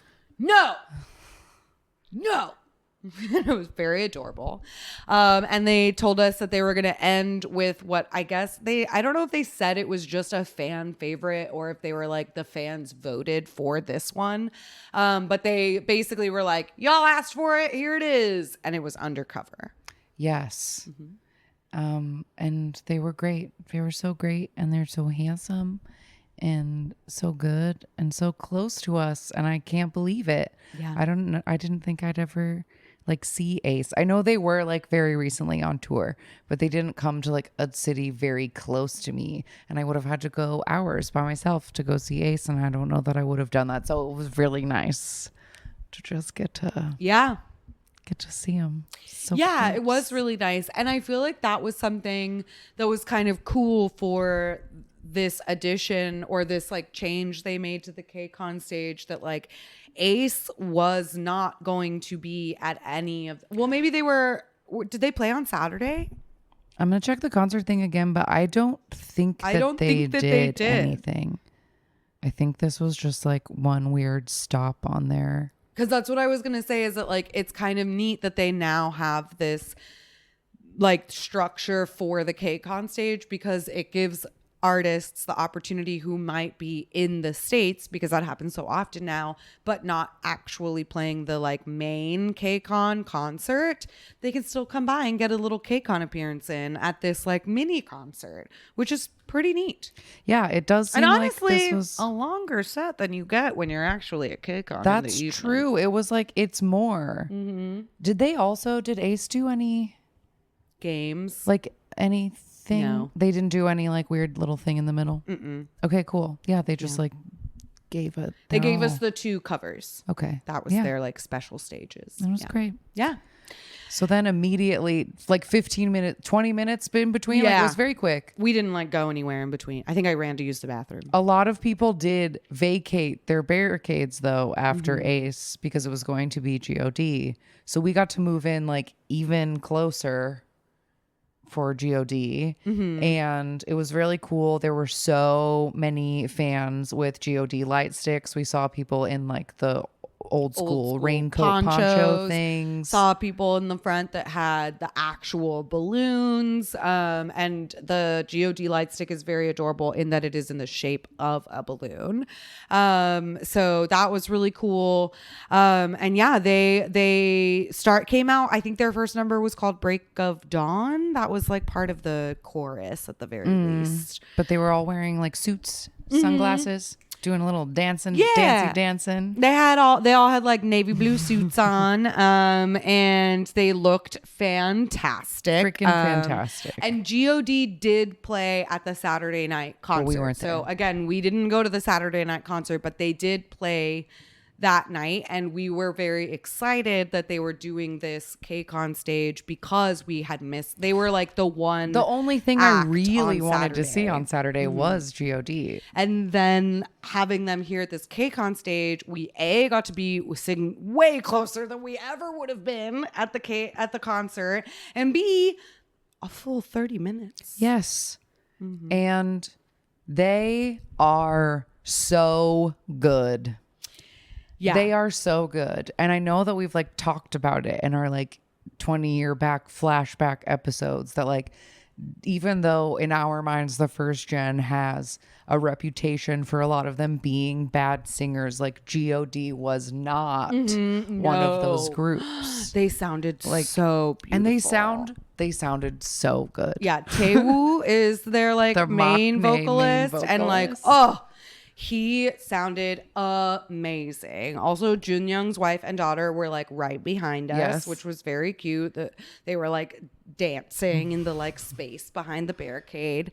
And they like came out, they did one number, they sounded incredible. They looked great at the back, like kind of on the back part of the stage. And they like pretty quickly came down to the front, because they were like, we want to see y'all. And they started out by like thanking everybody for cheering like so much at the previous night's show, because they were very worried that nobody was going to know who they are because they're so old. That their words, not mine. Yeah. However, we did look it up afterward, because we were like, how old are they really? Junyoung was claiming like, I'm probably the oldest idol. And I was like, that can't be true. No, he's got to be like what? 45, 42. That man is 55 years old. And he doesn't look it at all. Doesn't look a day over 45. So muscly. He kept saying he was like struggling to read the like cue card. He was like, man, I can't ever read these things. And Danny was like, why don't you take your fucking glasses off? And he was like, no. He was like, I'll just stumble through it and it'll be fine. They had good banter. They had like the good banter of like old men. Yeah. They did one number, I think it was called Road, where they just like stood and sang. Yes, they sang Road. Then they kind of like did a little like oh, it's you introduce this. Oh, okay, you introduce this, and just sort of like passed it on to each other. And then they brought out like Hyolan did the roulette wheel. They did the roulette wheel thing. But theirs was like all a cappella challenges. Yes, like, it was just singing. They just like sang them. So like the first it's landed on Lies, and they're like, okay, so we're gonna sing Lies together. And like Junyoung had to like explain the meaning of the song. Yeah. Which I explained in the episode we covered that song. The song itself is a lie. Yes, it is. You can go, no, you please don't. Loving someone so much, but you think that you're bad for them. So you tell them I don't love you in order to save them. So everyone like sang that together. They did Sky Blue Balloon. We all sang together. And then they did Love and Remember as well, where this one we got like a rap snippet instead of an a cappella snippet. And then as their finale, they asked us all to put up our flashlight, our phone flashlights, and they sang One Candle, which I believe, Sky Blue Balloon is their fan song, but did they say that this was also kind of a fan song, or was it just more of like we can all do this I think together? it's one of their nice like 90s boy group songs of like, oh, look, it'll heal the world as if we all just come together. Everybody light a candle. Yeah. But the whole time they kept coming so close, and like Danny started it, and when I saw that he was about to do it, I was truly losing it. But like the second they walked off to the like T stage, he just like went for the stairs. He was like, I'm coming down here. And then he spent not like only most of the show at the fucking on the floor. Oh yeah, well, like they would just like come up to the barricade, but Danny in particular, like on the other side of the barricade are like tiny seats that are built into the barricade for staff, right? So like the photographer or whatever, the cameraman can like crouch and do the camera or whatever. So Danny used that seat as a stepping stool to then sit on top of the barricade, and literally like a fan, like we were just like nervous for it. Like one of the fans just like had her hand on his back because she like didn't want him to fall. And so he would just like sit on the barricade and like rap like into the crowd like with everybody, and it was wild.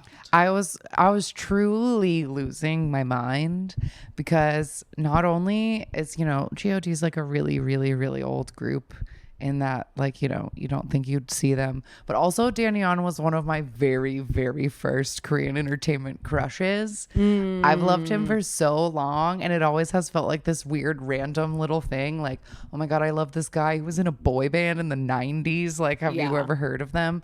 And he was literally sitting in front of me, and like Angelica got one picture, but I have like no pictures or videos of him being so close, because I was like so deeply in the moment that I was not recording any of it. I was just like, this is happening right here. Yeah.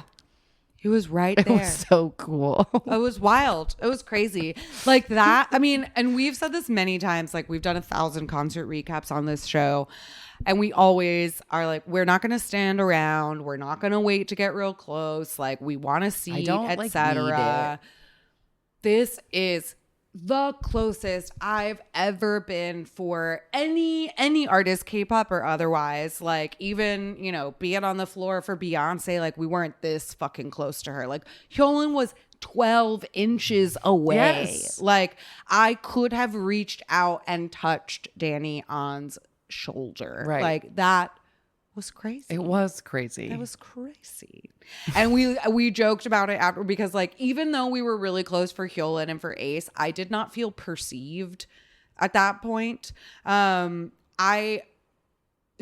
saw me. Yes. And I know that for Yes. a fact. Yes, Especially yes, because yes, at one yes. point when like Taewoo was talking and whatever, and I just started going, hoo, and everybody else, and they're just like, what is that?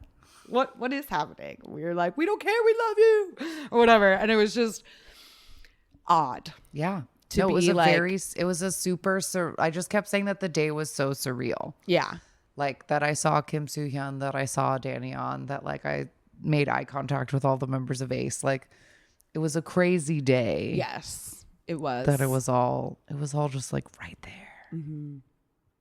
Yeah, and in this like very cool little like private concert Yes. chamber like of the convention floor. Like I don't know, I think there were pros and cons to this year, which we could kind of like what's Mosey the word I'm towards in a thinking moment. of, not decompress, but like process, talk through, whatever. That's not the word Yeah. I'm thinking of, but I get that we'll you. talk through at the end. But this in particular, I would say like KCON, you change things every year. You should keep this. But like this, this I am down for aspect this is a staying. positive change, and I think it should stay. Yeah. And I would be very curious to see how it like evolves in the future if it does.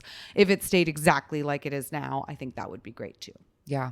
So after that, we went and got some food and waited to hear if we were going to get press tickets for the show. And we didn't, which was fine. Yeah. So we went home nice and early and then pulled up the show, paid for a little YouTube membership to pull up the show online just to see. Yes. And since we weren't actually there, and since this episode is getting long, we can just like quick bullet point highlights of what we saw of the filmed version of the concert last night. Absolutely. And we will say like we missed like the very beginning Yes. because we weren't sure like because like we said it was broadcast on the CW, but it was also being live streamed on the KCON YouTube channel. Right. So It took us a minute to we were figure like, out can we where- watch the CW live? No, we could not, but we could stream it through YouTube. So that's what we ended up doing. So when we first like tuned in, we got Stacy. We got to see them do their cheeky icy thing, which was really fun. And I just have to shout out the one member who said, "I'm back with the bobcat," Yes, because that was their fucking intro. cute. That was cute. And especially because one of my note was going to be cute Bob, and then she was like, "Back with the bobcat," and I was like, "You aren't back with the bobcat. Look at you." But so I would say like we can just kind of like quickly be like, here's who played. I mean, we can, One of this needs its time. yeah, this but needs its we time, can- and I want to just talk about what Yeah, these were in those two, general, sure. but the rest can just be like, Quick. okay, what, Yeah, who yeah, is 'cause it? we Okay, weren't there. so Stacy played. Then it was I and I. They did their newest song. Loud. Then this is where we had two legit to be legit. Okay. That's what that. Okay, so I and I also has a song called Legit. If one of It's the other possi- groups yeah. did too. And my only note for them is that one of the guys was doing the most with his face, like what, like cartoonish facial expressions. But then we had what we absolutely hands down highlight of the fucking show. I fully agree. Special stage, which I initially thought like, oh, are we getting like a like a duet I wanted it between to be these so two? bad. That would have been absolutely incredible. Maybe we wouldn't have survived it, to be quite Sure. honest. Instead, it was just like a bad bitch themed stage. Moment, yeah. BB and Hyolyn. So BB started it off with Vengeance. Yes, but she was doing, I don't know if this was happening the night we saw it because everyone was yelling the lyrics, but for sure last night on the broadcast, she was censoring the chorus of the Yes, song. 100%. So I just noticed that and I was like, oh, fun. Like she's not even allowed to like curse in Korean on the CW. Like, Nope. We got broadcasting standards. but she looked great, did great. And then in between, she was like standing there being all bad bitch.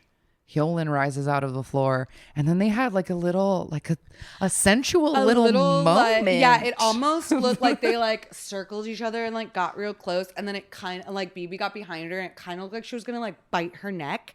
And for a second, I was like, I had the insane thought, and this is insane, but I had the insane thought that we were gonna get Dracula by FX. Oh yeah, just because She looked like she was gonna like chomp into Hyolyn's neck. She didn't. We didn't. But then Hyolyn like whispered like something to her. Like it was like, I don't know, it was like a sexy little trade off. Yeah, little Between nighttime the two bad bitch. stages. Here we go. Yes. And so Hyolyn, and I just have to say, like, Hyolyn was wearing a full body red fishnet outfit, long sleeves. She had like a big old bra and some high-waisted like panties that matched the red underneath, and just like such stiletto over the knee leather boots. She looked And the panties had amazing. like a little like a 80s thong bathing suit allusion to it. Like there was a Yes. different colored like whale tail Yeah, strap over it, but like she didn't full cheeks out. It was just like an illusion like of a high thong waist. or whatever. Yeah.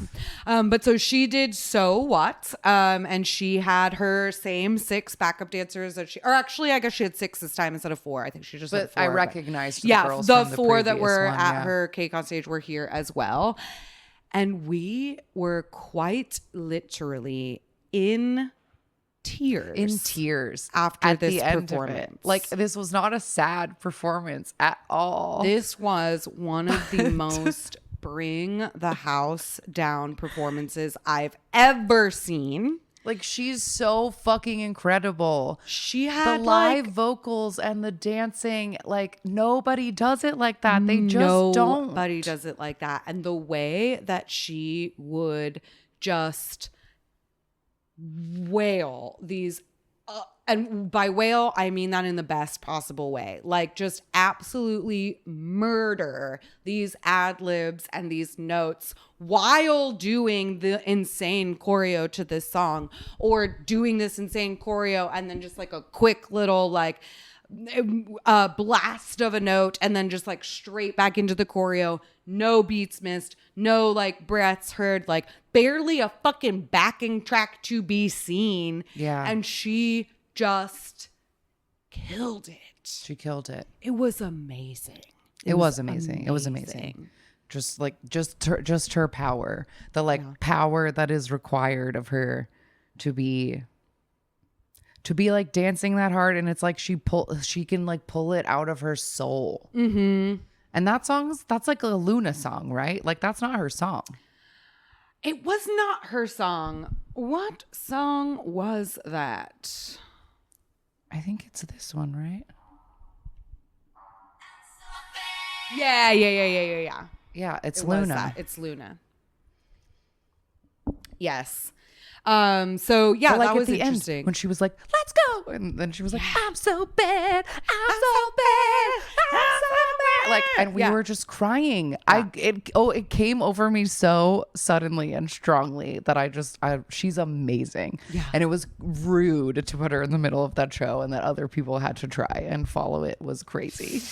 Yes, because and I was like, that should have been at the very end, like that because honestly, BB sounded great too. She has like a screech at one point in that in Vengeance, which is great, and she was just like really giving it all the attitude. And I also honestly wonder if like having that stage with Hyolyn made her feel a little bit less nervous. I don't know. She just seemed like she was like owning it a little bit more than she did on the first time.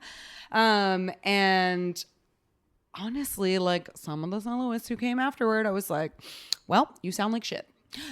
Because we just saw actual like god tier vocals with no backing track or assistance. Mm-hmm. And anyone else who's about to come up here with your auto-tuned microphone, sorry, but you are terrible. Right. Like I just couldn't even, I was like, well, you're all ruined for me now. Mm-hmm.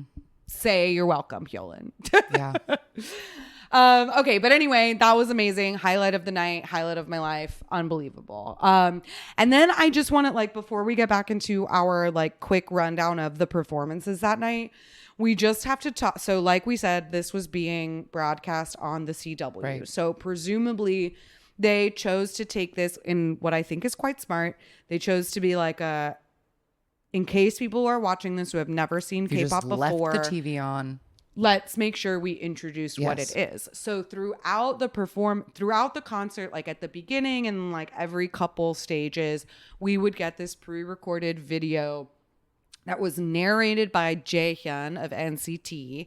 And then he would talk to us about different things about K-pop. So like one of them was like asking different artists like what makes K-pop so dynamic. Who was your favorite K-pop The first idol? one was about like how fandom works and like explaining light sticks and explaining photo cards and just like doing little rundowns of all of these things. And that you specifically might see. Talking about how groups that are formed through competition shows. Yes, there was a whole segment about that. Very strong relationships because the fans choose the groups, right? And so like Zero Base One, Miai, Kepler, these are competition formed groups that are performing at KCON.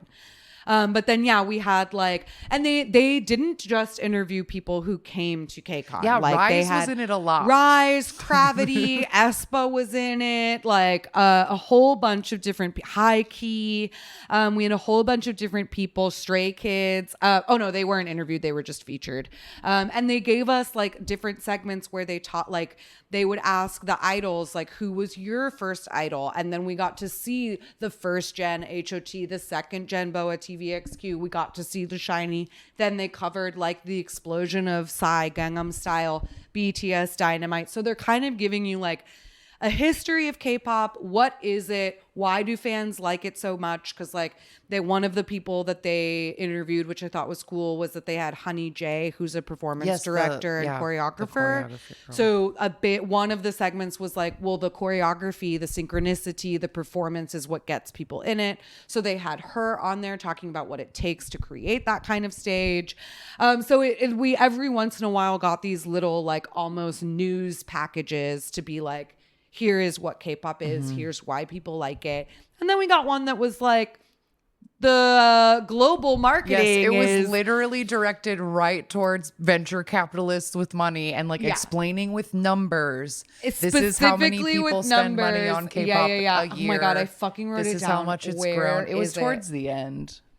It was one of the last video packages. Video package. That was for Shein. This one. Oh, yeah. K-pop is 20% of the global music market, and a dedicated fan base guarantees growth. So it was literally like Jaehyun in a black void with like floating statistics and bar graphs. Telling people to invest in fucking K-pop.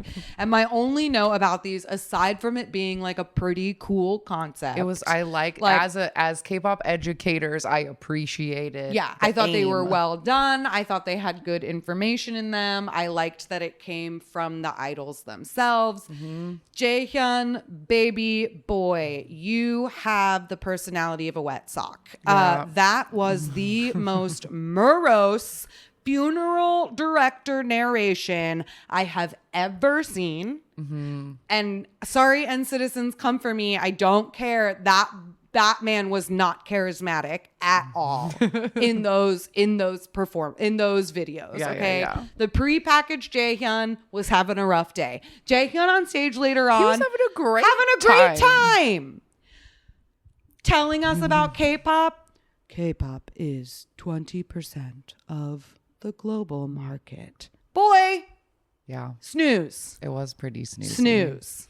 And anyway. I also like lamented a little bit that like really not a fan of his haircut right now. Like we were discussing that he is like not an end citizen, don't really pay that much attention, but I almost always see that guy and go, ooh, he's hot. He is hot. His current haircut doesn't invoke that same reaction in me, and I just think that's a bummer. Yeah, he does have a nice face otherwise. Yeah, absolutely. Okay, so what else happened in the show? Okay, so just know that those Jaehyun videos were happening all throughout, peppered in. So we get Zero Base 1. They come out, they do Feel the Pop. The crowd is so loud. They give us a video teaser for their upcoming album. They do In Bloom, which was their debut song. And then they introduce everybody, the whole group, each individual member, and like say goodbye until their special stage later, which we thought was interesting because they don't usually tease the special stages. Right. Those are usually surprises, but whatever. Then Somi performed. She did Fast Forward, Dum Dum, and a song called The Way. Then we had In Hypen, but this was just It was a pre-recorded stage from the Saturday show that they, I guess, needed to fill time at some point. I don't know what they were doing. I did ask clarifying questions of people who were there, but I forgot to ask about the In Hypen thing. I don't know if they made them watch it on the screen too. Yeah, or if it was just some sort of strange little But it transition. didn't actually happen on Sunday. Yeah. But we, watching from home, did Yes, see we saw this performance. And then it was Zico's time slot. So Zico started from actually outside of the aisle entrance, like on the other side of the curtains, and then came through, walked down the aisle doing Spot, which features Jenny. She wasn't there, but her vocals were piped in. And then we had a video package, again with Jaehyun, about the dream stage, what it is, etc. And then we got a dream stage for Zico, who did new things. So everybody came out, build the stage, and then they just came back out for every chorus, like they always do. And then Zico finished it out with Any Song. Correct. And we got some NCT MCs, Mark and Johnny, with their super crunchy little 90s boy band hair. And they introduced two of our special stages, which had been teased earlier in the show. We started out with Zero Base One performing Psycho by Red Velvet. And these were specifically supposed to be sing-along stages. That's how they were introduced. These songs are popular, so you'll sing along People with sing them. along to them, yes. So it started out with like two pairs of boys like singing little pieces and appearing like in the aisles. Yes. And then the rest of the members were on stage. There were a lot of like added in drama pauses where they would just like stand and stare and walk that like aren't in the original song. They didn't do all of the choreo. They mostly just did it for the chorus itself. And then they would just kind of like walk around and sing to the audience. And when they finished the song, they did reintroduce themselves and explain that the song was very, very famous to sing along to in Korea. And they had us sing along to the little psycho, psycho part. Right. And then we had a video package of Stacy in the waiting room, which started out it's like filmed by Issa. Starts out like, oh, these members are taking selfies. These members are practicing choreo. These members are shopping the KCON collection on Shein. Oh my God, what did you find? That's so cute. Fill up the cart. Fill up the cart, etc. So then they did come out in fucking Shein outfits. They sure did. And they performed Queen Card wearing some Von Dutch white graphic tees and little mini skirts, lots of belts, and they simply performed Queen Card and then left the stage. They didn't talk about it at all. Yeah. And if you can allow me to be a little saucy, spicy, bitchy for a moment, it was, the differences were so very stark to me between these two stages. Like Zero Base One, sorry. But like their song was auto-tuned to death. They were not singing at all. Like those vocals were very fake and very, very processed. And they spent most of the time walking around and only did like half of the choreo. Stacy, however, handheld mics, entirely live vocals, full choreo, did fucking Queen Card. Yeah. Like, yeah, that's what you should do. That's what a special stage is. Yeah. Well, and yeah, like who was it? P1 Harmony that did the Fire cover? Yeah. Like they sang that all. They did the full choreo. Like I don't know, whatever. Maybe it was just something where I was like, I don't know that much about this group, but I'm seeing them everywhere. It just felt like Zero Base One had a lot of opportunities to talk multiple times throughout. Like they were constantly introducing themselves to the point where I was like, I get it. Stop talking. And like, I don't know, a lot of it was just kind of them standing around and like looking pretty. And I was like, okay, but do something maybe. Right. Anyway, sorry to any Zero Base One fans out there, but we're old and we get spicy. That's our spiciest opinion of this year. Then I guess we could have others, but we won't. Anyway, and then we get to NCT 127. NC as Johnny NC 127. What are we? What did they do? Let's see. They show up. They did their newest song, Walk, first. Walk, yes, they did. And they were all wearing very like regular boy clothes, except for Yuta, like who was shirtless with motorcycle Canadian tuxedo. Oh, it was Canadian tuxedo. Yeah, it was an acid wash. Denim. It was acid wash. That's why I was okay. Yeah, and he was shirtless, and he has really They all had terrible hair. Oh, They I hate all all had of their haircuts right now, except for the really. pink. The one that had pink hair was like soft That really and bowl skinny cut one and pretty. that we were just like, wait, who are you? Yeah, I but know. I didn't recognize his face. But everybody else, I thought their hair looked disgusting, just so crunchy. I don't like, and like Timmy will do this too with like the black and then the like terrible blonde like stripes. And I think it's very ugly. And that's what Yuta's hair looks like right now. And I don't like it. But anyway, they started out with Walk, then they did Lemonade, and then they did Two Baddies. And their last song was Fact Check. Yes. And my main note for this was like, we hear you, Do Young, because Yeah. he was singing. He was singing. And then they brought everybody else back up. And we had one last Let's KCON. We did not notice BB Didn't see her, anywhere so I don't on the think stage. she suffered through the Hyolyn did ending come back again. out, but she was fine because she loves to wave and cheese it up. And the concert ended at 7:15 Yeah. p.m. It was still so bright outside. What the sun didn't set for another hour. It was fucking crazy. It was wild. Yeah, it was crazy. Yeah, and I think from what I gathered on Discord chat this morning, that possibly on the CW version, because we were watching the KCON stream, Yes. that Two Baddies didn't like that. Maybe they cut two of the NCT songs because people were like, we heard Two Baddies in person, and I'm guessing like maybe it didn't make it to the CW stream okay. because they needed to make room for commercials in the CW one. Yeah, they would have needed to make room for commercials, and I would have been surprised if they had been given the 5 to 8 slot instead of like 5 to 7. Right. You know what I mean? So yeah, I am curious like how much of what we saw was a part of the original stream, especially, or not original stream, but the broadcast version, especially because like we said in the concert that we watched on Friday, like Rowoon was the host and he came out a couple of times. Kim Soo-hyun was supposed to be the host. Like he was listed as the host. By the time we tuned in at like 5:30, we saw not one hide nor hair of him. There was also supposed to be Aquafina as a special guest at some point. I'm sure they did have a pre-show. We missed all of that. So very curious. If you caught some of the CW broadcast, would love to hear let me know what how it was your like. experience may have differed.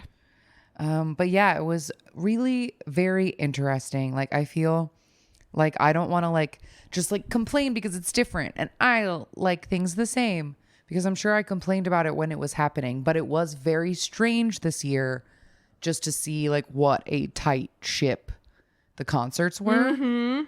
And maybe that is more of a return to form. Like if I think about like KCON like 2016 when we saw like Shiny or whatever, like I don't remember them like wasting time or playing like I feel like it was more of a snappy concert and that maybe the lineups even had more people.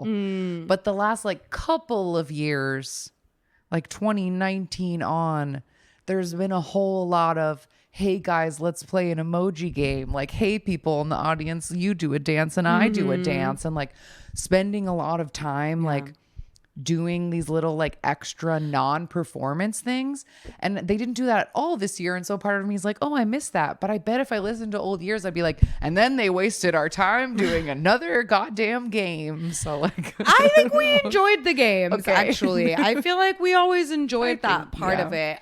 They also didn't have like, because they used to do this like the world of Popia or oh my whatever. god, they didn't say any Popia. And they never said that. And also like before they would do videos filmed by all the artists that were going to be there at KCON being like, welcome to KCON. Remember, like turn off your Oh my phones, God, the cheer real rules. loud, do this or whatever. And then like throughout the show, instead of a VCR, we would get like a video of them like, In that we're same preparing style. for KCON. Yeah, but like the same thing of like, here in Popia, we're doing this or whatever. Like, and there was none of that, which was interesting too. So yeah, it was very, and like I think I mentioned this briefly, but every concert started a little earlier. Like first night started at 6:30. Oh no, the first two started at 6:30 and then the second one started at 5. So a whole hour and a half earlier. So I do think last year, ending it at 11 p.m. or think later. they might have I gotten think they in were some like, "Oh, trouble. we can't do that again." So very interesting changes every year. But yeah, it was a good time overall. Yeah, it was a good time overall.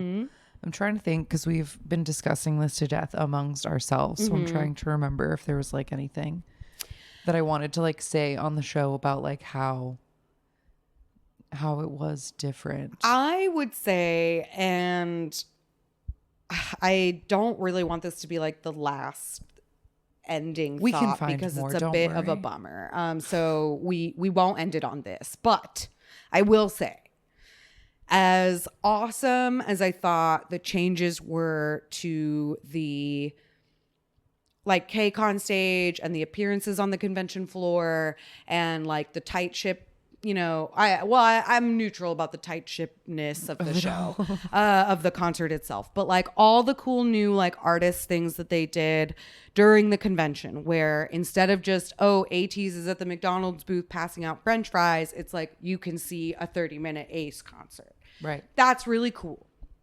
However, the move from fan community convention where like KCON, where the K-pop community can finally meet, or whatever the fuck our slogan used to be, to now being a fan artist engagement thing, I felt like the fan community aspect of the convention was missing. I fully agree.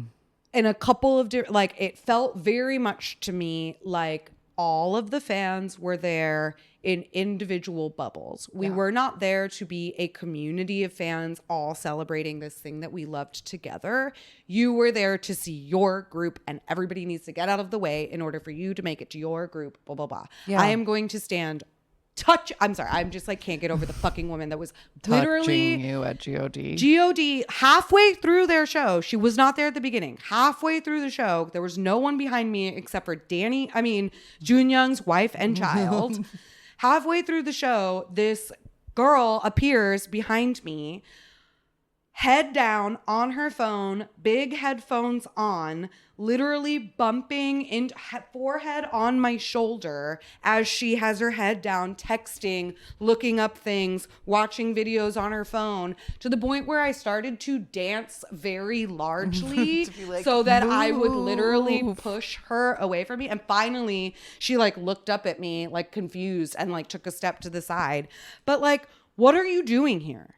Yeah. Why are you here? And this is not don't come at me with your ableist, like, oh, what if she has sensory issues and that's why she's wearing headphones? No fucking problem, man. Wear your headphones. I wear earplugs at a concert. Don't stick your nose in your phone when you're 2 feet from the artist and you're standing on top of somebody who is there to enjoy this artist performance. That's rude. It is rude. That's rude. And that boy next door girl, rude. Like, I don't know. There was like, and like every time we commented on somebody's outfit, we had to say it twice and touch them because like, your shirt nobody is funny. Nobody was like cognizant of the people around them. Like, people were not walking with a purpose or any urgency. People were not being considerate of space in any way. People were not looking around at all the cool DIY fan stuff and me. Oh my God, I love your shirt. Oh my God, that's so cool. Where did you get that?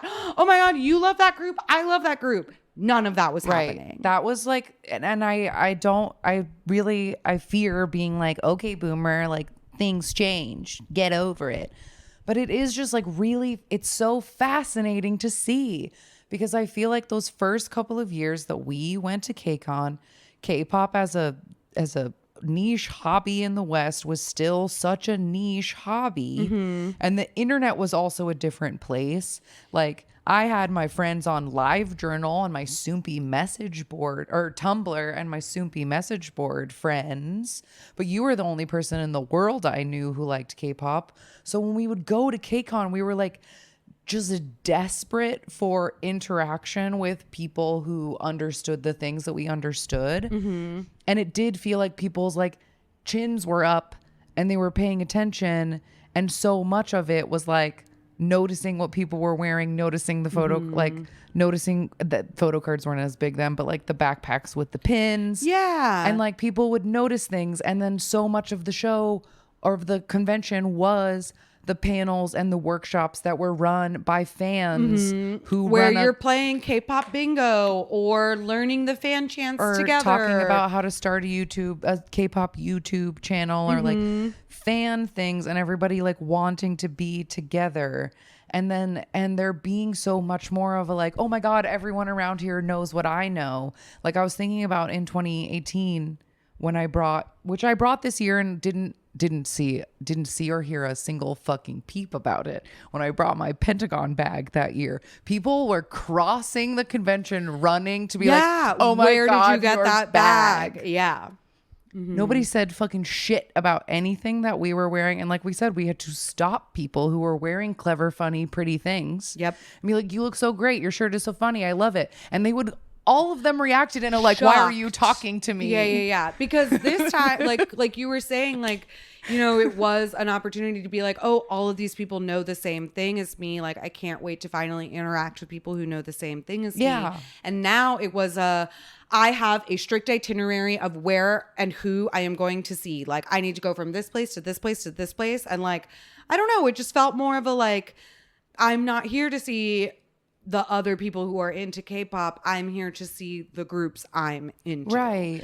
And maybe just nobody cares anymore because maybe everybody's just like, so like, oh, I can watch people tell me their K-pop opinions on like TikTok all day and just scroll past them. I also wonder if but people like even standing in line, I feel like people weren't being like, hey, where are you from? What group do you like? Like, I've never been to KCON and not had someone start a fucking conversation with me in a line. But this year, nobody said shit to me, not even one time. Except for that girl who asked us where the KCON stage was. Yeah. That was the only time that anyone talked to me, like the whole And the other weekend. journalist who asked us a question. If it was okay if we could stand here. We're like, we can all stand here. But yeah, it was kind of wild. And the only other person was somebody that I like accidentally locked eyes with as we were leaving Hyolyn. Oh, right. And he was like, she was great. Like you guys you felt that moment together. Like we were both just freaking out right now. And that was nice. But I feel like KCON used to be that mostly interaction all day long. Yeah, 100%. And yeah, I don't know. It was just more, it was different this year. It was and yeah, I also just like felt really old. And that I'm just still so consistently like blown away and not even like really, I don't even think I'm really understanding how big K-pop is now. I think my like old stan brain still hasn't like adjusted to how big and popular it is, and that there's like this whole scope of groups that I truly know nothing about. I know they exist, but they have huge fandoms that I am not part of. But I was just so surprised, and you'll hear it when we put out the Man on the Street episode. We probably talked to like between 50 and 100 people and asked them questions, and most of them were talking about or referencing groups that were there. Yeah. Like I was expecting people to be like, oh, maybe, and there were a few, but I was expecting more like, oh, I love TXT. I'm super into New Jeans, or like, I'm an ARMY through and through. But it was just like Enhypen. I like Enhypen. My favorite group is Enhypen. And it was like, oh, like maybe people who don't, maybe it's at a point where people aren't so desperate for K-pop connection that if a group you don't really love is at KCON, you don't go. Like maybe that's what it is that like, it isn't just a general K-pop fandom space. Now it's just like, you should be standing one of the groups that will be here, and then it will be for you. That's what I was thinking of earlier too, of like, now, you know, when we first started going to K-pop, like, oh, it was so niche, but maybe that's also something that like, now new K-pop fans, there are so many internet spaces where they can meet other people, and it is not as niche anymore. So they probably do have friends that they know who also listen to New Jeans or whatever, or like, oh, we watched the Zero Base One TV show together with my like 3 friends or whatever. So like that might also just be a fact of like the changing K-pop landscape, that it isn't that rare anymore to know people who also listen to K-pop like in real life. Yeah. And that's like a fun aspect of like the way that K-pop fandom has changed, but it leads to interesting changes when you go to something like this convention. Yeah, it's truly, it's like fascinating. And I truly don't mean to be like complaining and like a hater. I still had a great, like, this is still like one of my favorite things to do. It's just really interesting that we've been attending this conference for 8 years and the amount of change that we have seen in not only how it works, but like the vibe of the people that attend it and what people go for. Like, just to see that change so much is like fascinating to me. Absolutely. More than anything, more than complaining, it is just like interesting from a sociological perspective to like watch my hobby Grow and change in so many different ways. And like, yeah, people care. And I think it might be the access. I think that might be the answer, is that in early KCON days, it was like the only way to see so many different artists because people couldn't afford or pull off a US tour. Who's going to come to it? So you see them at the Hollywood Bowl Festival, or you see them at KCON. Yeah. And that's the only thing. And now artists are constantly touring. They are constantly accessible on social media. And so people just want that one next step of, and I want to look at them in the face. Yep. Yeah. And now I want a chance to meet them myself. Yeah. Yeah. It's really, really interesting. It is. Yeah. I will say on a kind of different note, I guess, only in the sense that like now KCON has kind of been, it has like sort of become a platform for launching groups into being able to do their world tours. Stray Kids, you were deeply missed. They were this year. missed. I really did. It didn't feel like KCON without Stray Kids because we saw them in 2019 and 22 and 23. So like, I just felt it was like I 17. They used Kids. to be like a staple until they could do their own world tour. And now like Stray Kids is on tour, so they didn't come. And Bang Chan, no one can MC like you, man. No. You've got He's got the stuff. He totally does. But yeah, I mean, overall, it just felt like a pretty unforgettable year. Yeah. So many once in a lifetime. Never could have even dreamed there were possible like moments of seeing people like really up close, which was super neat. And it was fun to talk to people outside and get a little content. I'm excited for you guys to hear that. And we didn't fucking overdo it on like a personal level. Like we did a good job. We ate food and drank water and slept good at night, and we fucking did it. 'Cause sometimes this weekend can really be a bear. I'm still really tired. I am tired. And I definitely got like over, my social battery is very low right now. Yeah. Yeah. That's fair. I'm drained. That's very fair. But it was a great time. And yeah, like thank you to KCON and M Countdown and everyone else who works, CJ Entertainment, whatever, who puts this together and who invites us to join each year. Our dear press contacts work so hard. And they're constantly stressed and sweaty every year, but y'all pull it off and you do great work. And we thank you so much for it. But yeah, I for one, my voice hurts. I'm tired of talking as much as I would like to make this a regular episode and random game and rec or whatever. No, we're calling it a day. We've We're been tired. talking for 2 hours. I'm so tired. So this will just be the KCON recap episode. I will put out the Man on the Street episode after. And then after we are rested and relaxed and ourselves again, we'll do a regular old episode the way you expect it to be. But thank you so much for listening. Thanks to everybody that we met over the weekend. It's so fun to meet you. If anybody's new, if anybody's here from meeting us outside, welcome to the show. Good to have you. You can find us at AMA Kpop Pod on Instagram. and amakpop@gmail.com. If you want to send us emails, you can text us or leave us voicemails at 181-AMAKPOP5, PO Box 26096, Los Angeles, California 90026. If you want to send us mail, linktree/AMAKPOP for our Discord and our YouTube and our Spotify, and patreon.com/AMAKPOP for monthly bonus episodes. And that's it. We're done. We're going to keep sitting in the dark and letting our brains recharge. We love you. Goodbye. Bye-bye. Dongyan, you're our inspiration.